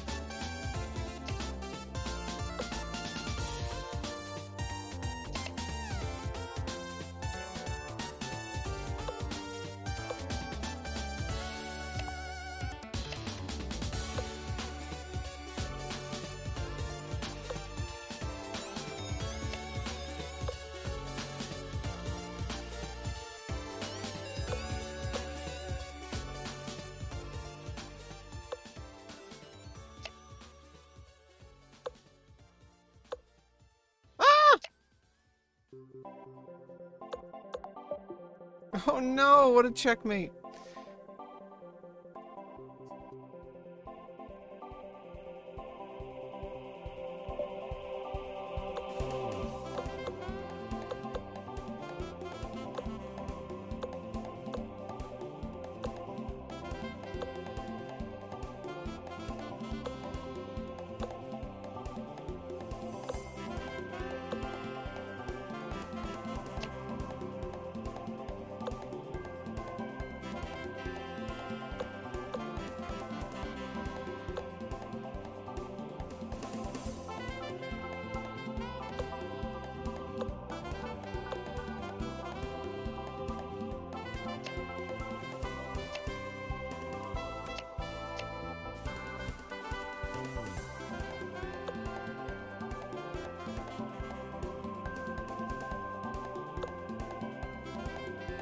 Oh no, what am I doing? Oh god, that was so close.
His emptiness.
Nice.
Fuck.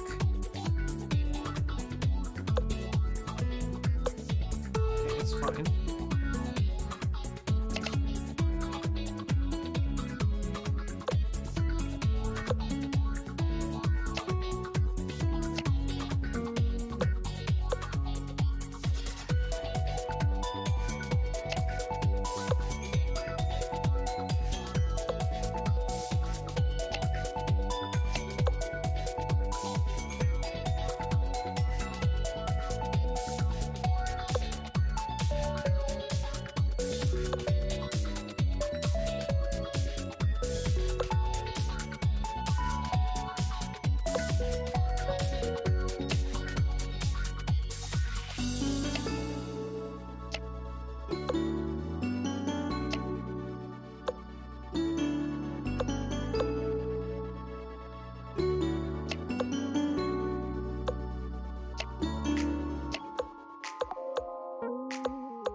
Nice.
Overdrive.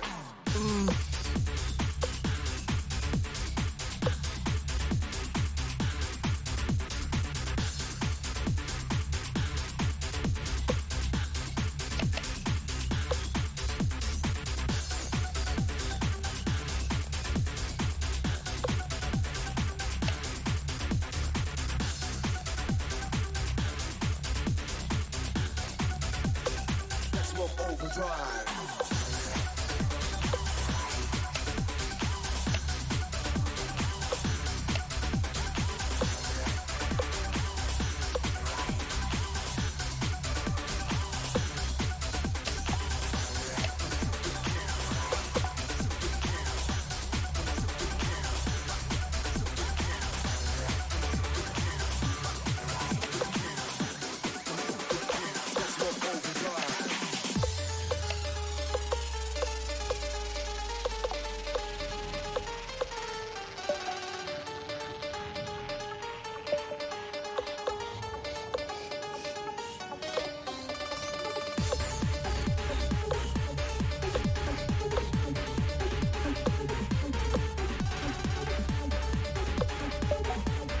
What?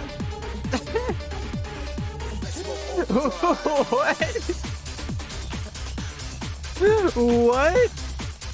Why'd you resign?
Oh!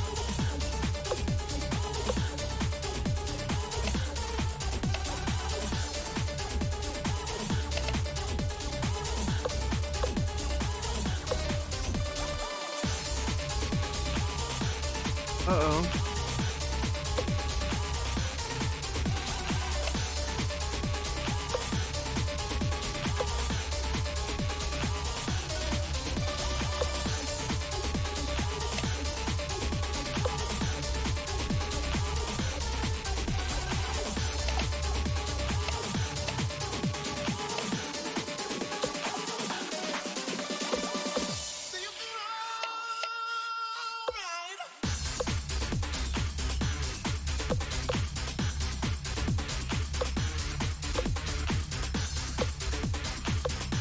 Ah!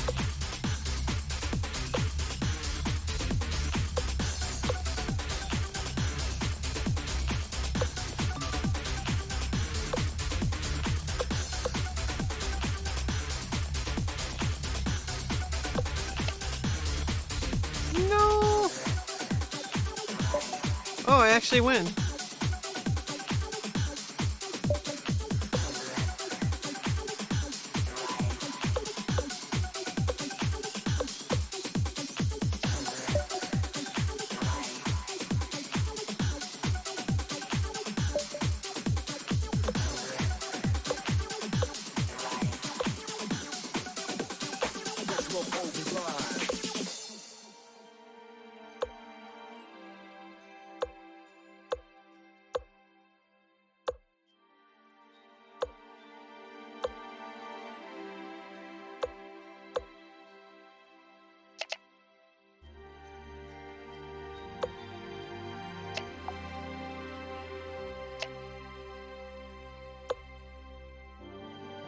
Uh-oh.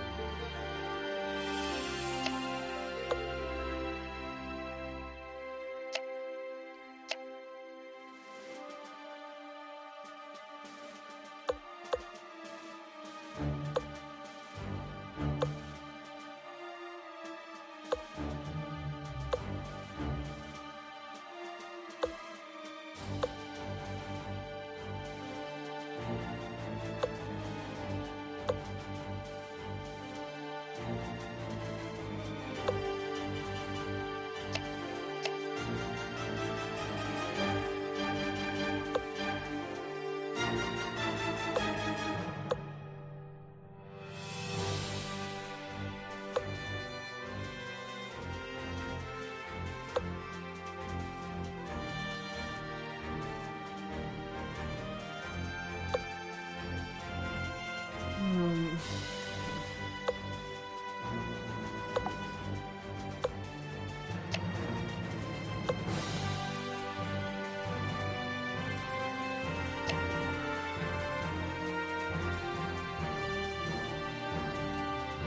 What am I thinking?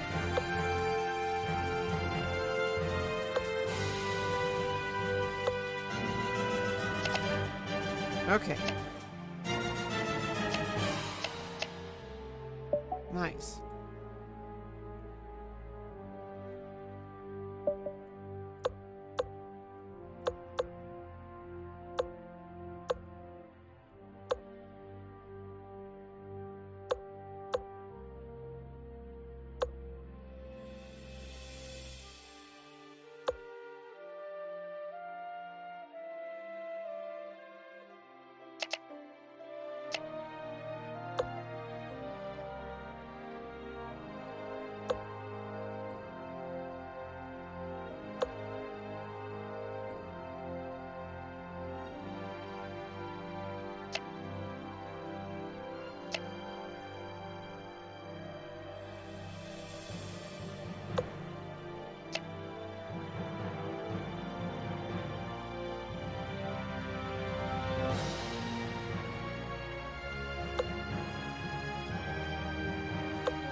Oops. Ah! No.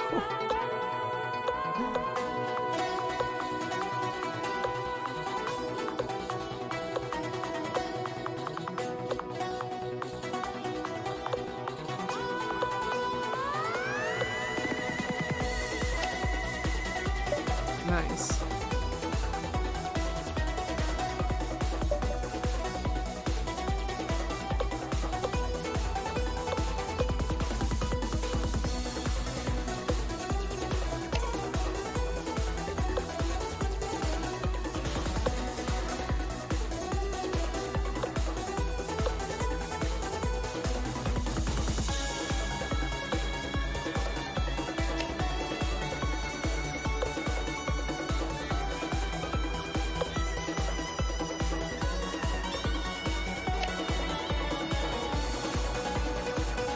Whoops.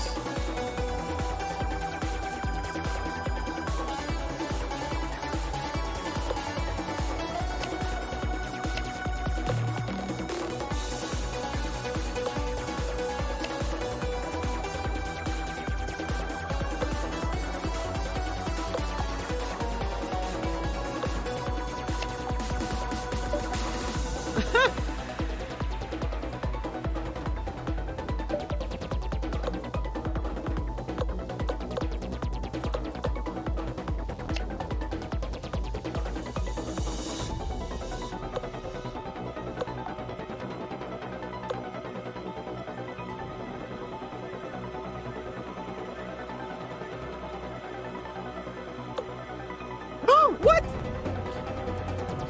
Bota's Gambit, let's go. Rook Gambit variation.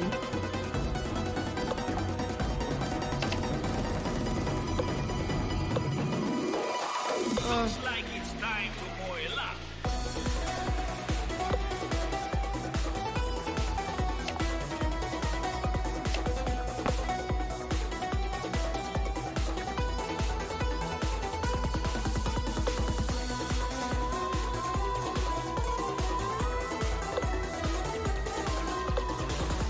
Oh no!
0.16 left over. Let's go.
Oh no!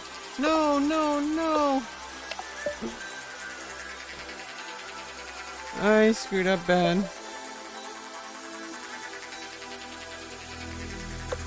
was able to defend my homeland. It's a familiar sensation. Oddly soothing.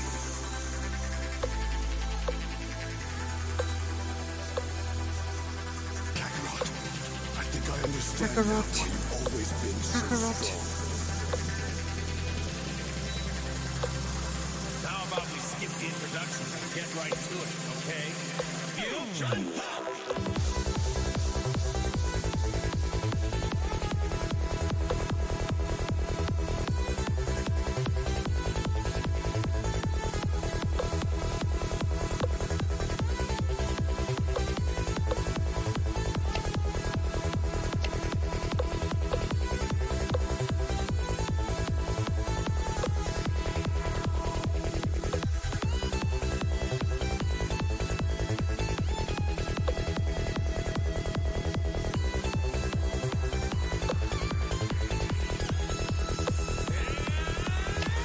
Oh no! What am I thinking? Oh no! And I got checkmate with the knight.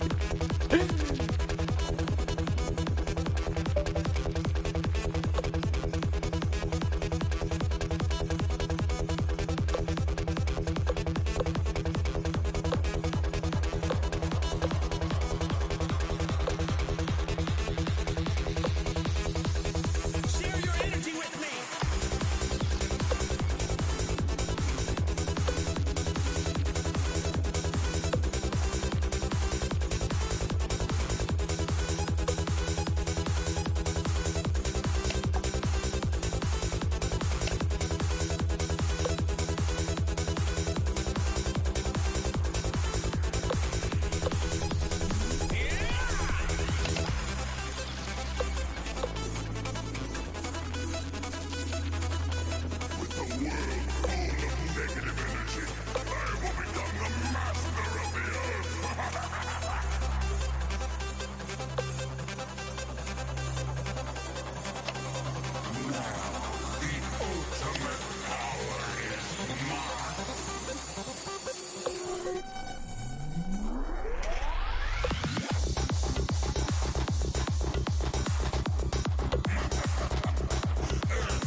Fotes Gambit. I was able to defend my homeland. It's a familiar sensation. Oddly soothing. Kakarot, I think I understand now why you've always been so strong.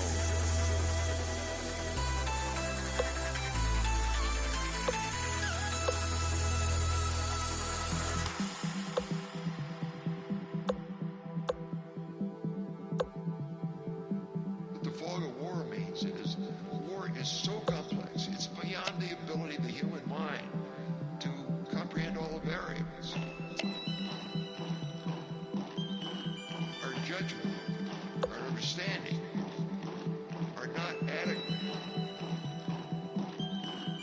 And we kill people.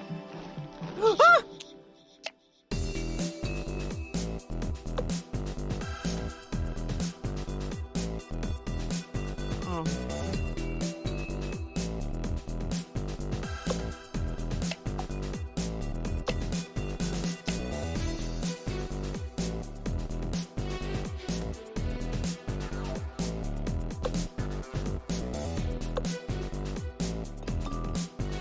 Oh no!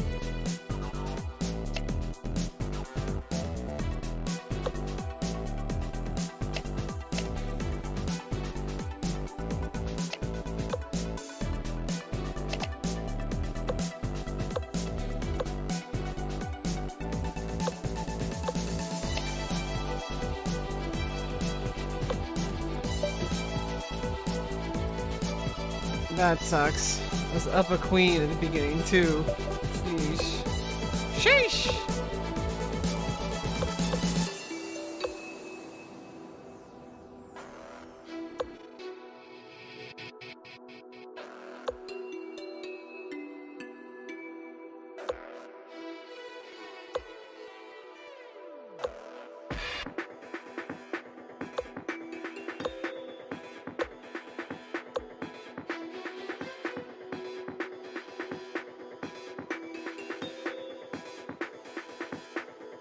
Oh no.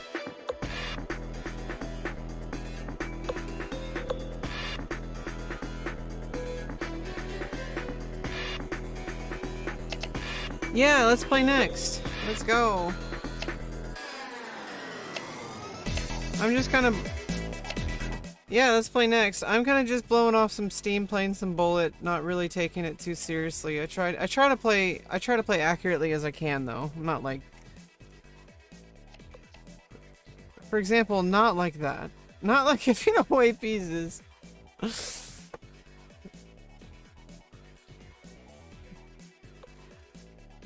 Yeah, having a bit of a rough night. I'm actually doing objectively good. But it's just I'm just feeling really just overwhelmed with just stuff in my life, and I'm trying to get through it. I feel better than I did a bit ago. I cried a bit, so it's...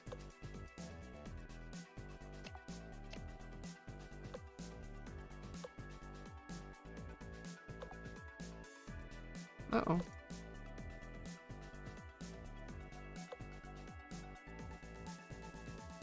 Ah!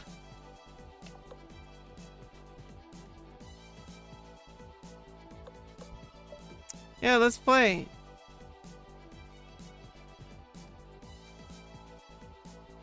Diz jizz. These nuts, these jizz.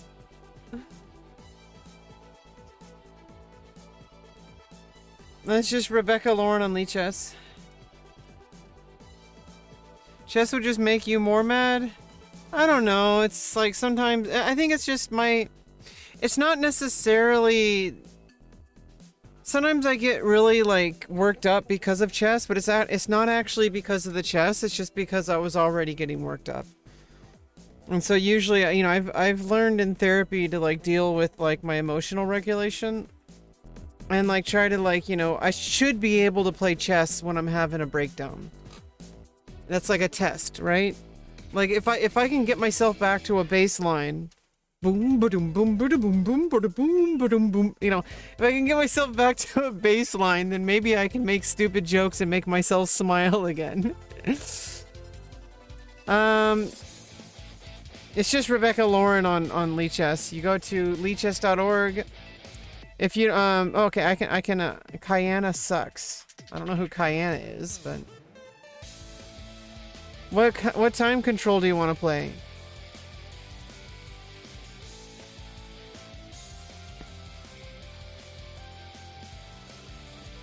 Who's Kayana?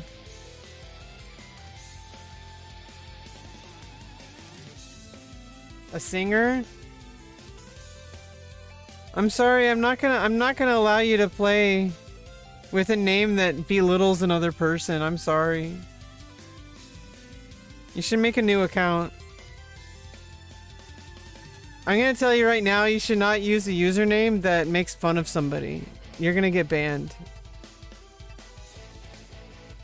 She's your girlfriend?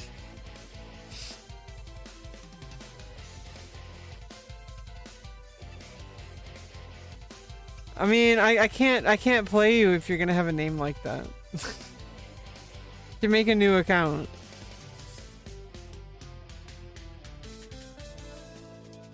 No, whatever. Let's just play. What time do you want to play?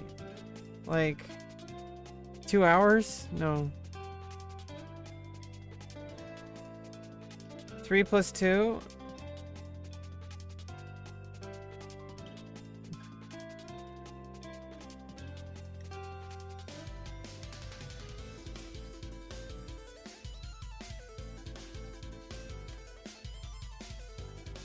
Tanner under?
Go for it. Okay.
And I am getting a bit tired. I think I don't know how much longer I can stay on, so I'll play the game at least. Unless you don't have much time, I can play a second game if you really if you're also gonna leave soon, but I've been on for a few hours. Like 3 hours. I don't know, I'm gonna get through it, you know, life is so fucking annoying. Like, it's like, I feel like there's nothing that's ever going to make my life better. No matter how hard I work at whatever I work on, no matter what it is, I feel like nothing is gonna work. Like, it doesn't even matter what I try, it just feels like nothing will work. And then I should just have no hope at life whatsoever.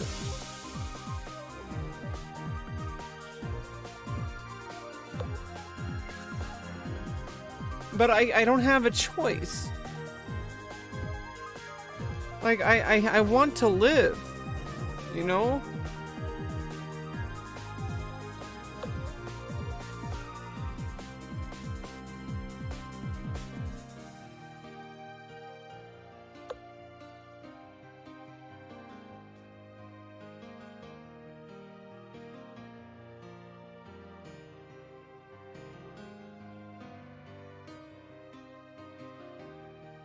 Um...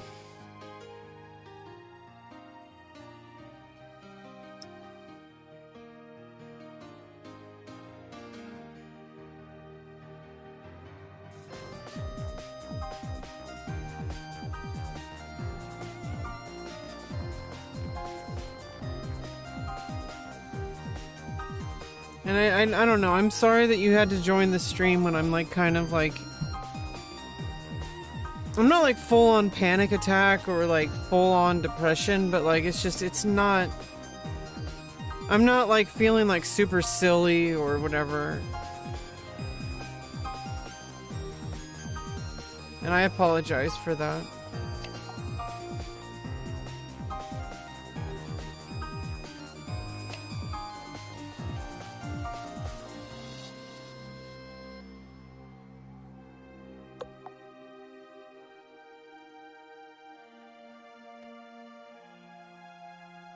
Yeah, I guess not.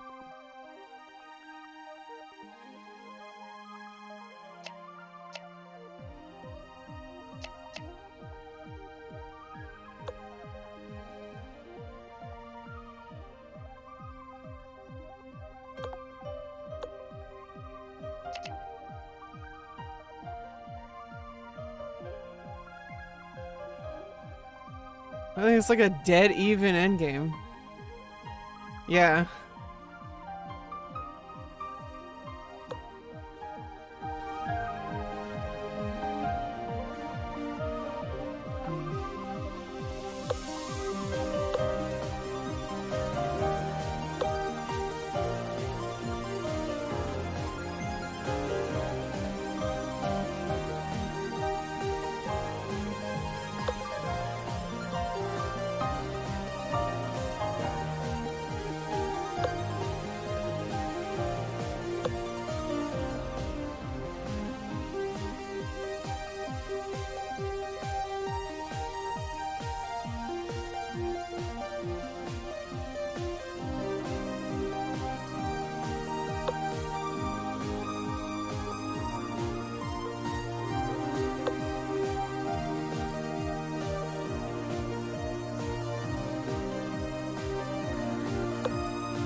Yeah, I screwed up.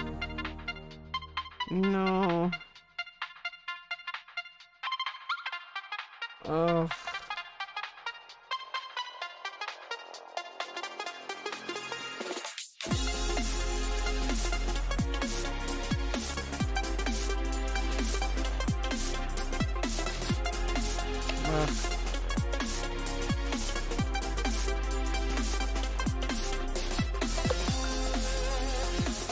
Oh.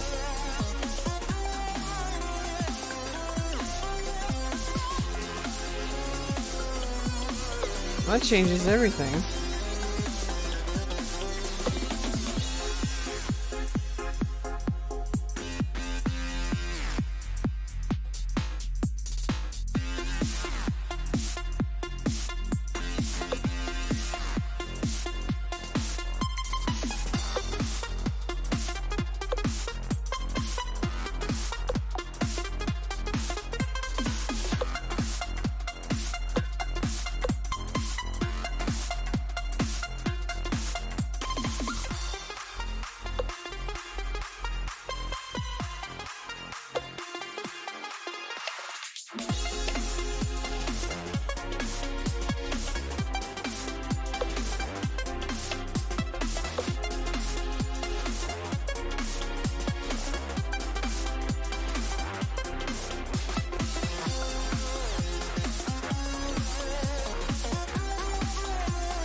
Are you gonna get me into the pong?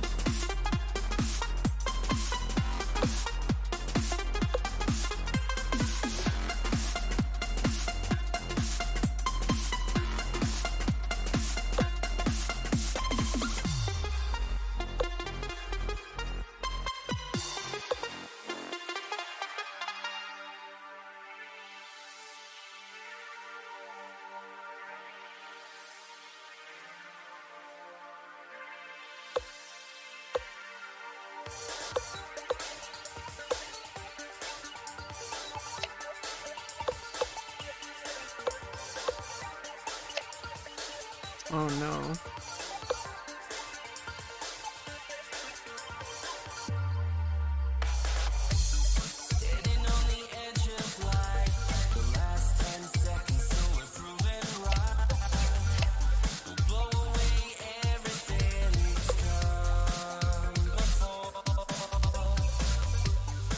Oh no, this is screwed up.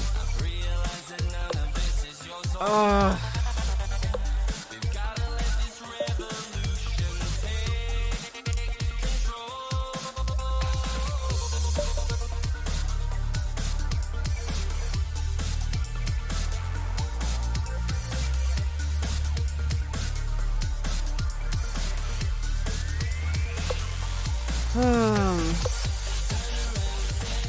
Yeah, I really screwed that one up.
Ugh.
I mean, it's just the same shit, you know? It doesn't feel like it's ever gonna get any better.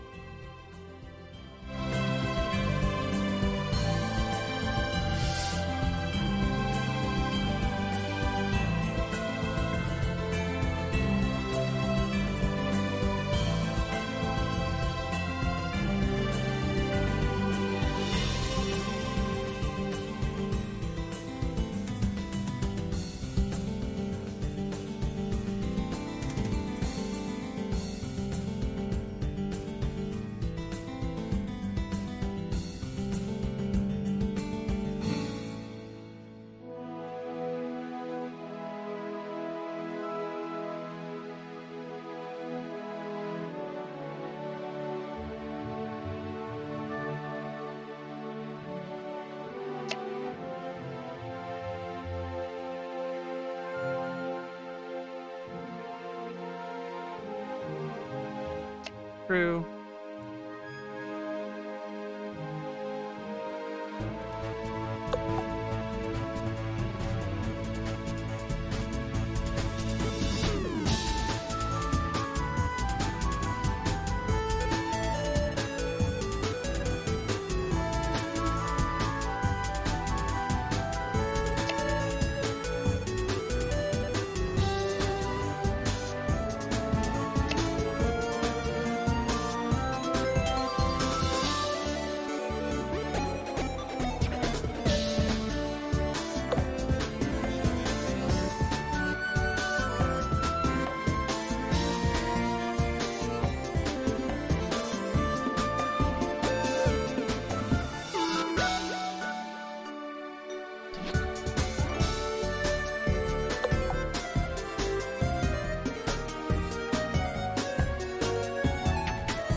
Oh no.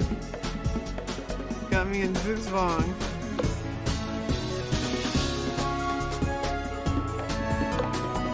Oh fuck.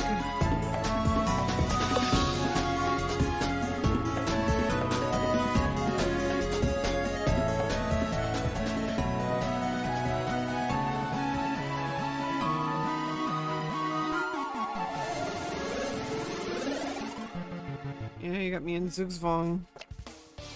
Zugzwang. Zugzwang. Oh, fuck. Okay. Yeah, I don't know. I'm really sorry. I'm not really at the top of my,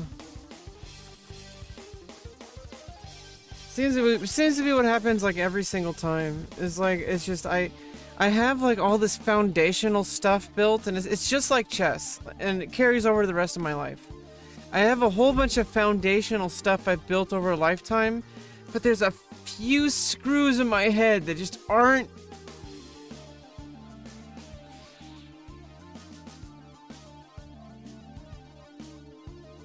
Like, it ruins everything. Like, it doesn't matter how much foundational support I have. If one screw is loose,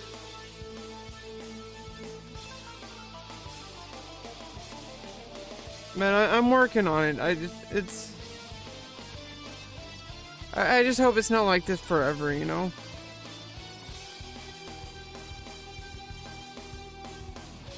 I mean, I'm 34 years old. I've failed out of every single institution I've tried to put myself into. And 3 years ago, I pretty much gave up and I just focused on chess, and I was teaching chess to kids, but it was not even like, it was like not an income at all. And I got fired for autism issues. Like, and honestly, I feel like there was some bigotry involved that they didn't want to, that I couldn't prove, because I came out as trans to my employer, and you know, after that I started getting shit about it. I was getting discriminated against after that.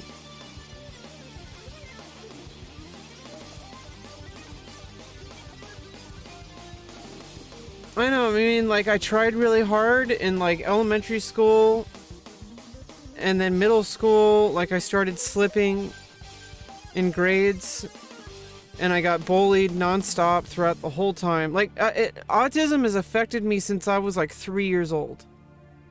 I didn't get diagnosed until 3 years ago when I went to therapy. But it took me my whole life. Like, it's affected me my whole life. It's like, you go to school, you expect to like have like, oh, you know, I'm really excited to go to school. I get to learn things. I get to make new friends. And the first thing that happens is I get in a fight with another kid. And I get in trouble. And the teacher is looking at me funny from then on. You know, you know, I got in like a fight with a kid. Yeah, interestingly enough, I mean, I'm transgender. And I didn't get diagnosed until late. So it kind of matches. Because I was assigned male at birth, so I grew up as a quote-unquote boy. Interestingly enough, though, I was bullied constantly for being, like, not manly enough. Like, interestingly enough, I was actually bullied and called a girl.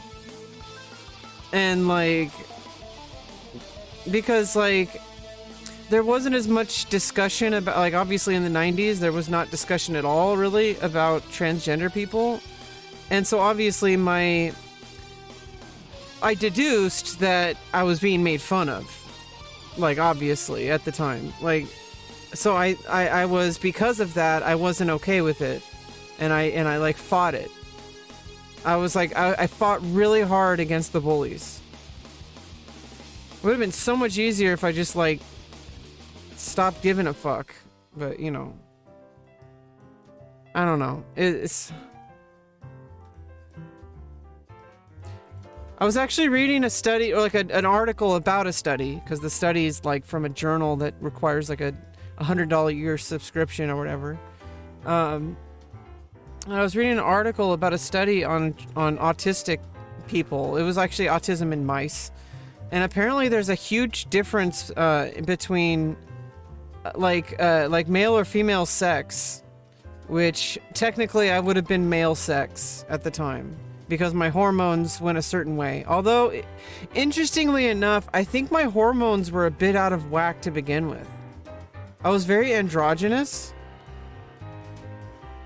So it's like, I even after, like, I don't know, like, I don't think puberty hit me as hard as it should have, which is kind of a good thing. Because, you know, now it's less to undo, you know, but I don't know. It's really frustrating, because it's like I didn't have, you know, I got in trouble in school, you know, for trying to get the other kids to like me, because every single kid in the class bullied me. They said, "Oh, you're stupid.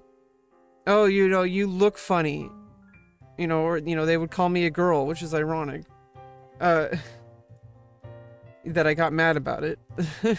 But, you know, like they, you know, then they would like pretend to be my friend. They do this to, bullies usually do this to autistic kids. They'll like say that like, that they're your friend. I think bullies in general do this. They'll say that you're your friend, they're your friend, and then have you do stuff that humiliates you. And then say like, oh, well, this is just what friends do. And then they just keep like beating you, like literally beating you. Or sitting on your head, or farting in your face, or all sorts of bullshit that they do. Break your stuff, or steal your stuff, keep it away from you. And they did this, and then like, I don't know, it's like at some point I just felt broken. I felt like I'm just not, it's not possible for people to like me. And like the teachers would like say, oh, your grades are really good, but your behavior is like not where it needs to be. Like you need to learn how to behave. You need to learn how to behave. And it's because I was trying to get all the other kids to like me. I wanted to like, you know, make a, you know, also I'm autistic. So it's like, it's really hard for me to like sit in a classroom and behave. And they were going to give me like Ritalin or some shit because they just thought that I had like ADHD or something. Yeah, I mean, I was just trying to fit in, and like, it never worked out. Like, it didn't work out in elementary school or middle school or in high school. By the time I got to high school, I just started hanging out with the stoners, and even they only hung out with me because they felt sorry for me. And they weren't really particularly good people either. They were like really judgmental, super homophobic, transphobic. Which is like, you know, when I came out as trans, like after high school for the first time, like there's this one guy who started calling me homophobic slurs. The supposed friend that I hung out with all the time, you know, called me the F slur after I came out as trans.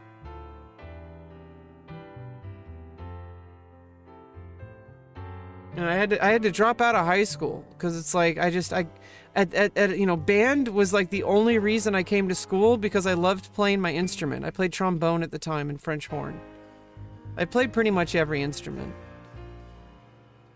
But it's like I was in jazz band and I loved playing jazz music. But then of course, you know, it's like, you know, you gotta go to college, you gotta, you know, get, you know, what are you gonna do for a job? And I'm like, well, what about music? And they're like, oh, you can't, you know, music's fine as a hobby, but you can't make music a career. And I'm like, well, fuck you.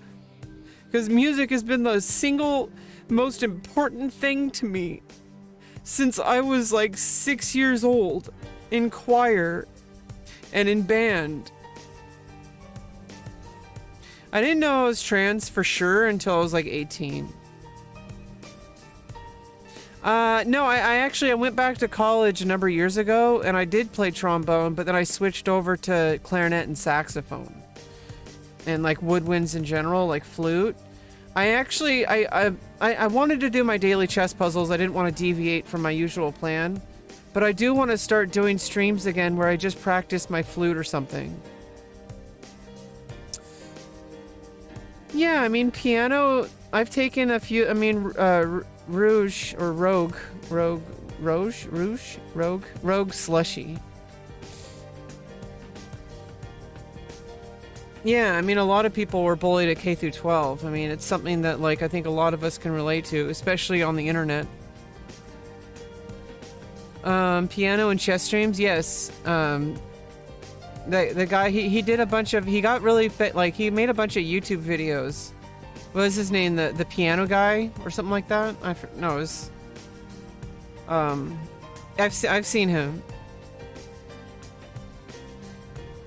Yeah, and it's just like, I don't know, a lot of these people on streams, like they're usually like successful or semi-successful YouTubers. And that's like one of the things that I'm still trying to work on. I'm not really like, I really do enjoy talking to my viewers, but honestly, like, I don't really have an audience outside of like the few people who come to my stream by chance, you know?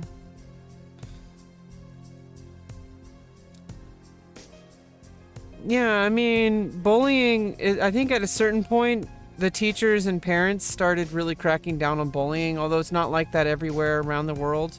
You know, even in the United States, like a lot of places are just like really behind in a lot of things, especially for transgender students and especially for like autistic students.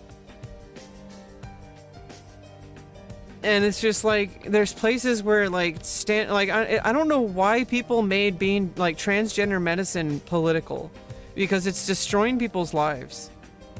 That people are like making like standards of care that have been already established in the medical field, that are a case-by-case basis where highly professional doctors know what to do to work with students, and yet people turn it into this political thing. I'm in California, so I'm good, and I'm an adult, so I'm good. You know, I'm getting my surgeries. It took me 3 years. I've been on hormones for 3 years. It took me until February. Since September of 2019 was when I started transitioning and getting support from my doctors. And I had to get the 3 approval letters, and I sent all those in, and it took me until February of this year to get my consultation for bottom surgery. And it's going to happen at the end of next year. So, I mean, that's finally going to happen. I'm still on edge because any number of things can go wrong between now and the surgery to like delay it. And so I'm like constantly on edge because of that. Because I just don't know if it's, you know, I don't feel safe. Like, I don't feel like, and my facial surgery got pushed back 3 months too. It was supposed to happen this November, but they pushed it back till like, you know, the beginning of like a few months, like 3 months. I don't want to be specific about dates. You never know, like, right? Like there's a whole bunch of fucking hate groups out there that try to attack trans people and doctors. And I can't afford to lose the life-saving healthcare I'm getting. And the thing that sucks is, like, if I do start making money, which I'm, like, you know, slowly starting to do, if I make too much, I'm gonna lose my insurance, which is gonna ruin everything that I've worked for. And I don't know how I'm gonna cope with that if that happens.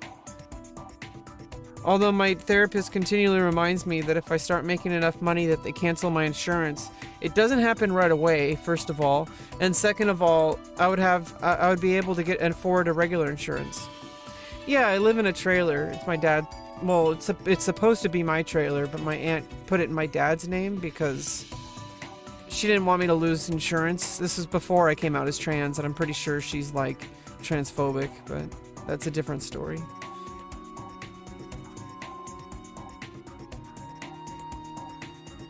And I don't know, it's just, it feels like everything's gonna be taken away from me. Everything that I've worked so hard for. It just feels like everything that I've worked so hard for is gonna be taken away from me. The little that I have. And, you know, like, you know, I don't know, transgender healthcare is not easy to get. So, I mean, I've accomplished so much. But it's obviously, it's better to get it than to not get it, but honestly, it's been the most difficult thing I've ever had to do in my entire life.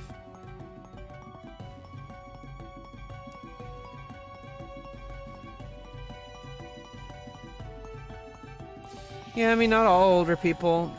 I think I've been able to help my dad a little bit. He was very kind of naive or ignorant for a while. He was even a Trump supporter for the longest time. And I'm like, really? Like, do I have to show you the data that you have a transgender daughter? You can't love your daughter and also vote for and also support Trump if she's transgender or a woman at all. like honestly, like it's like I had to show him the facts. Like I had to actually show him like what the Trump administration did to harm trans people. No, I wasn't supposed to live my own. My aunt was gonna give it to me, but she didn't want to put it in my name, so she put it in my dad's name. My dad pays rent though. Yeah, it's really exhausting, and I'm at the finish line. I've already had orchiectomy, so I don't have to worry about anything like reversing. You know, like I don't know if that would happen anyway, but you know, so I don't produce as much testosterone. Like I only produce the baseline of testosterone now. Because I had an orchiectomy. So it's like it makes things a lot better, honestly. Like I feel so much better without those things weighing me down. You know, those balls. They're out of the way, and like I don't feel any discomfort about it. Like it's such a relief. But you know, and it's tying me over until next year.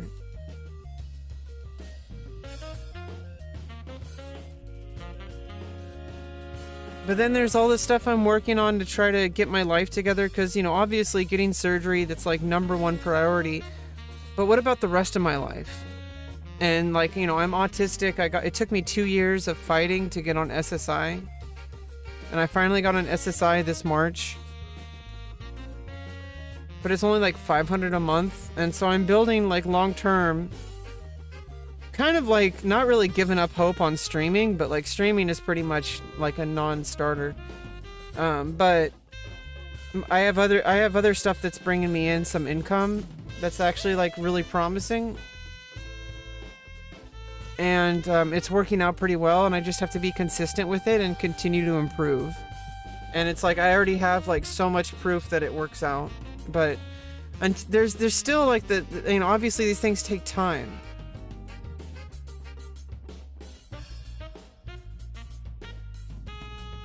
And you know, I don't know. It's like, you know, because like I'm a cam girl, so it's like, it's not guaranteed money, and it's also like I'm still don't have the kind of following that can really like do much yet. So it's like it takes a really long time. I have no idea what I'm doing. I have no idea how to market myself on Twitter. I'm guessing every single day what I'm supposed to do. I'm like using Reddit, like. I have no idea how to make anything work. Yeah, and I'm keeping my head up. And I'm always, you know, I'm always working on stuff like... yeah, I mean, I'm on camera. That's what I mean.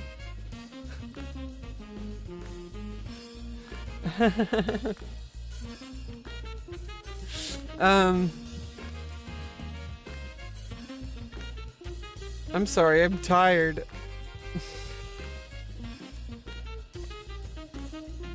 That's what I meant to say. I meant to say e-girl. That's what I meant to say.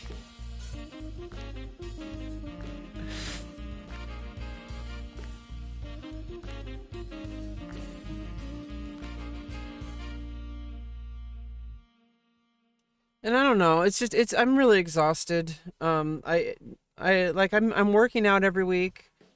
Like I'm doing my bicycle. I'm even doing that on Twitch and stuff. I'm multi-stream, so it's like Twitch and YouTube and stuff. I've even been streaming in the fitness and health category, which is a very small category, so there's a very tiny bit of discovery there. And I've just been like kind of doing you know, some bicycling on stream to keep myself accountable and to keep track of time and the tiny bit of discovery, you know, at least 3 days a week. And also I'm doing the camera work, like I'm doing like the camera work like at least 3 days a week. So I'm trying to be as consistent as possible, like make sure I always show up every week, which is something that's really difficult for me, you know, being on the spectrum. Because most of the time I just do something and then I'm like, this is really awesome. I do it for a few days and then I'm like, okay, I like do something else. And it's really frustrating. And then I feel like Devin Nash calls me out on it. It's like, God damn it. Like, I'm autistic though. Like, he's not talking directly to me. He's talking about to the vast majority of content creators who are just lazy. In my case, I'm not lazy, I'm just autistic. It's similar but different. Because I'm the opposite of lazy. In fact, I have to work like 4 times as hard as most of people. So if anything, I'm the opposite of lazy. Because like it has the appearance of lazy. Yeah, and also for depression for sure. Consistency really helps, like, because like if you're just always like kind of just you're unsure what's gonna happen next, everything's just kind of out in the like up in the air, your depression takes over. But if you know like, okay, well every Tuesday I'm gonna go on a walk or something like that, like I don't know, like at this specific time, like, you know, like to this specific place, or, you know, like something like that. And I really like having my bicycle because it helps being able to know that I can just take my bike and just go for a ride and get exercise. And the exercise is really what's going to help me, I think, because I've never been consistent with my exercise for my entire life, except for what they did in PE. And as soon as I got out of high school, that ended. So like school PE was like the most exercise I've ever had in my life. So now it's like I'm really trying to be consistent, doing like an hour a day, 3 days a week at least. 3 to 4 days a week of cycling. And if I only do 3 days, then I'll take like a few rest days, and then I'll go on like a 20 to 30 minute ride to kind of give like a little bit of like to make up for it a little bit. Like I'll go for like a 20 to 30 minute ride just while I'm recovering. Like a day or two of recovery, then go on like a half-hour ride. I don't know. It doesn't seem like anything's gonna work out, but I know that as long as I'm consistent and I keep doing the work and I keep just stumbling around like a fucking idiot, you know, and just correct myself, which, you know, I really need to get back into music because I have not felt right in a long time. And it's been since I stopped being serious about music. And the thing is I feel like the spark burned out. And I know it hasn't, but that's what it feels like. It feels like my spark for music died. And that scares me because music has always been there for me. And like, I don't know, I think I just have to slowly just kind of like turn that pilot light back on. And maybe just, you know, just pull out my flute or something on Scream and just play some scales. For like 10 minutes or something. Every day. I should be a psychologist. Oh, like there's many reasons why I can't get a traditional job. I don't know if it's going to be like this for the rest of my life, but there's many reasons why I can't get a traditional job. It requires finishing college first of all, which I dropped out of college. Like I burned out so hard from the music program. Like I could do music therapy, I guess, if I wanted to do psychology. But it's not going to happen, and I don't want to have to explain myself. I spent 2 years trying to get all that shit explained so that a judge could declare me permanently disabled. Okay, like a judge literally declared me permanently disabled, that I can work 0 jobs in the United States. Like this was literally declared. And I know that it doesn't have to mean forever, and I'm gonna do my hardest to get out of that. But I mean, I don't want to get my hopes up. Like I don't want to like working harder is not going to change it. Like there's just something about there's a screw loose in my brain, and I don't know if it's ever gonna change. And I'm gonna do my best to try to work with what I've got. Yeah, it was just Judy.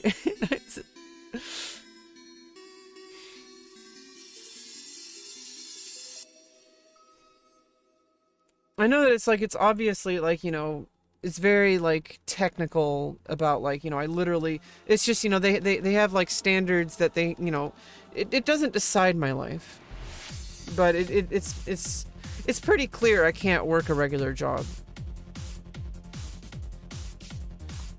And the sad part is I don't know if I'm ever going to be able to pull off content creation, but I'm doing my best.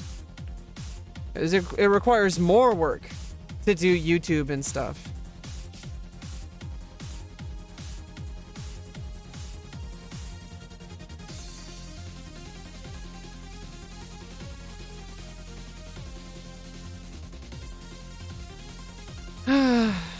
You know, for me, it's just... Yeah, but with autism, it's not temporary. It just gets worse and worse and worse as time goes on. It doesn't get better. Like, this, I don't want to get into, like, a huge discussion about autism. But the TLDR is that there's a difference between regular burnout and autistic burnout. Because it's like, it just keeps going. It doesn't, like, usually when people burn out, they, like, refresh themselves. And then they get back into it and they're not burnt out anymore. But with autistic people, at least for me, like, I burn out and then I just go into a downward spiral and then I come back to it and it's never the same as it was before. And I try harder and it just gets worse. Yeah, I always come back to chess and stuff. But it's really hard to be able to have a job where you have to show up or you're fired. Do you understand? Like, I would call out of work like several days a week. Like, it's not a matter of just pulling myself up from the bootstraps. Like, I just literally can't do it. So I need to find something that I can control, where I'm not going to lose my job if I don't show up to do a YouTube video. You know what I mean? Like, I can figure out the time that it works for me. And I can work on my own. And in a way where it's not like result oriented. Well, it is result oriented, but it's like, I know that so many people have said, oh, why don't you just work from home? Why don't you just do this? Why don't you just do that? And it gets so tiring. Because it's trying to explain to someone that I cannot do anything where I need to be on someone else's time. I have to be on my time. And sadly, there's no real jobs for that outside of like content creation. And even then, like, well, now I have to go like 5 or 6 or 7 times harder than getting a traditional job, but at least it's possible. You know what I mean? Whereas if, like me, continually just getting depressed and depressed and depressed, trying to get a job somewhere, even a minimum wage job, where I'm not even guaranteed to get a job interview. And if I get a job interview, they're probably not going to hire me. And if they do hire me, I still have to show up to work. And so it's like resetting the clock. Like, it's like resetting the problem every single day. And not only every single day, but every single shift, every hour of each shift. I have to constantly be like pulling myself up by my bootstraps, and it becomes so exhausting I can't even function, and I can't do anything but scream. And then I get fired because I'm screaming.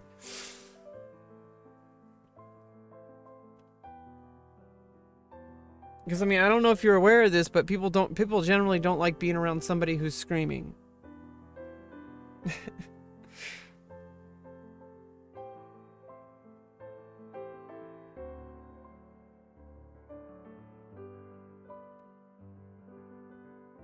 I mean, I've worked like fast food. I had a job at like a drugstore.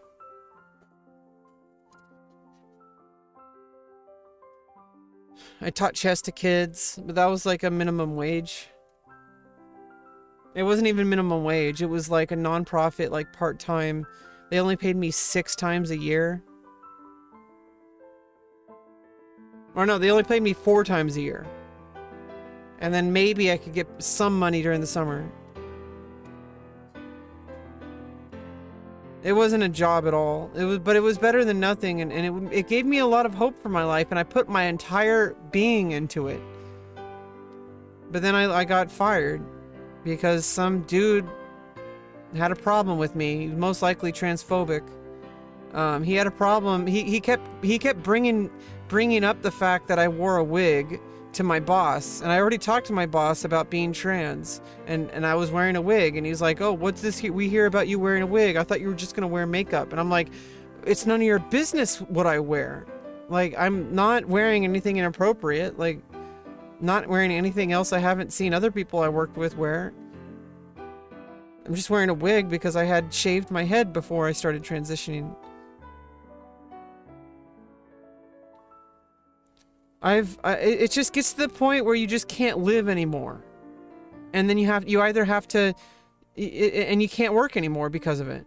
Like, it makes you feel like you can't go on anymore, and it's like you keep showing up to work and it gets harder and harder and harder every single shift.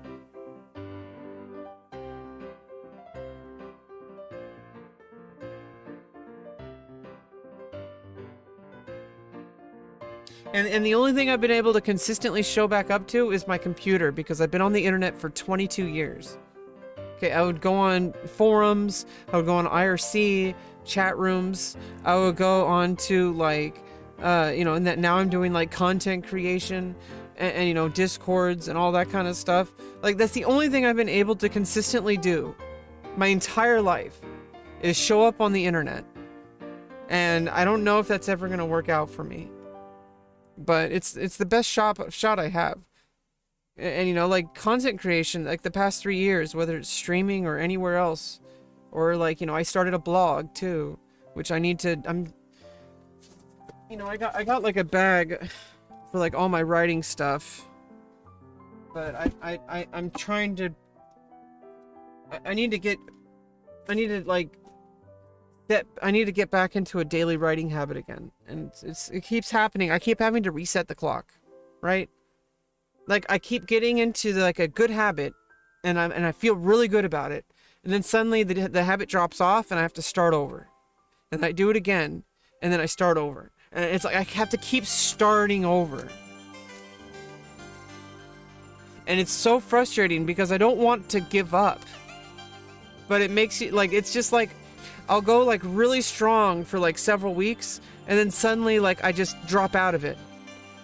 And then I might go like a month or two without doing it, and then I start again, and then I try to do it, and then I drop off.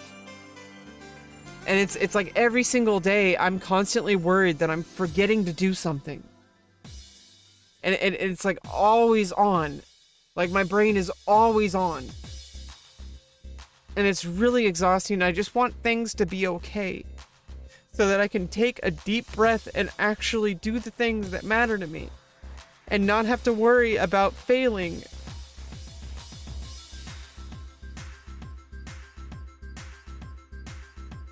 But I don't know. I think, you're right. It does all build up, and eventually something's gonna stick, like my keyboard. It's gonna get pretty sticky,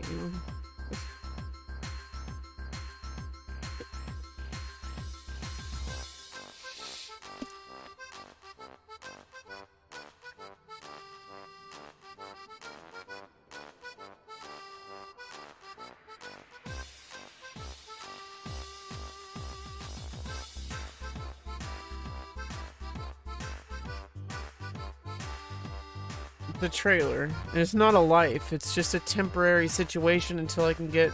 I mean, it's been temporary since 2014, but... It's a step up from homeless, but this is not a life. This is not a lifestyle. Living in a tiny little, like, cubicle with an alcoholic in the other room. Like this is not a life. This is not something I want to just get comfortable with. Like, I'm trying to get out of here. And my care manager is trying to get me onto housing. And I'm trying to do the best I can to build a career. England? I think I've heard of it.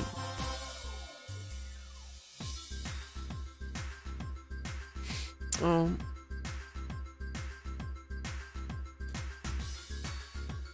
Anyway, thank you for the follow, Dizjiz.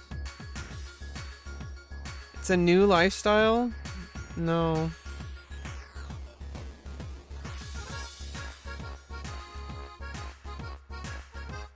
Like, I don't feel like I can accomplish anything. This is not a way to live. No, the queen died. I'm sorry, I hate to I don't know if you've heard the news. But I know I'm laughing, but it's just like the queen died. I'm sorry.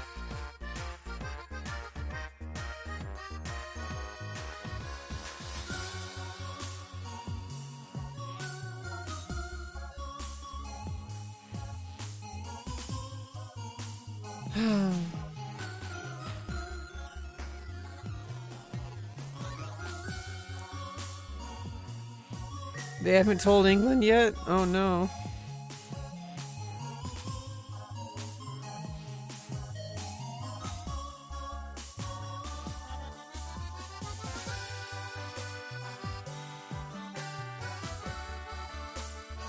Anyway, I'm getting really tired.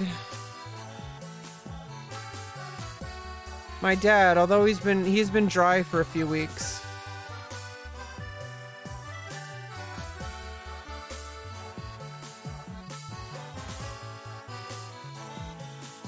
Yeah, I really appreciate all of you guys showing up. Well, we've been streaming for 4 hours. This is the end of the stream. I'm sorry. I do play Valorant. I try to play when I can. I haven't played for like 2 weeks, I think. I don't know. I may or may not stream tomorrow. I'm gonna take the entire day off tomorrow from anything related to internet, really. I think I need a day tomorrow just to recharge. Yeah, I mean, I already played chess for a couple hours. I'm sorry. It's been like three hours and like almost 4 hours. I think I'm gonna take the day off tomorrow to just focus on like reading and writing. I think I need to journal some more. Bath streams? I don't have a hot tub.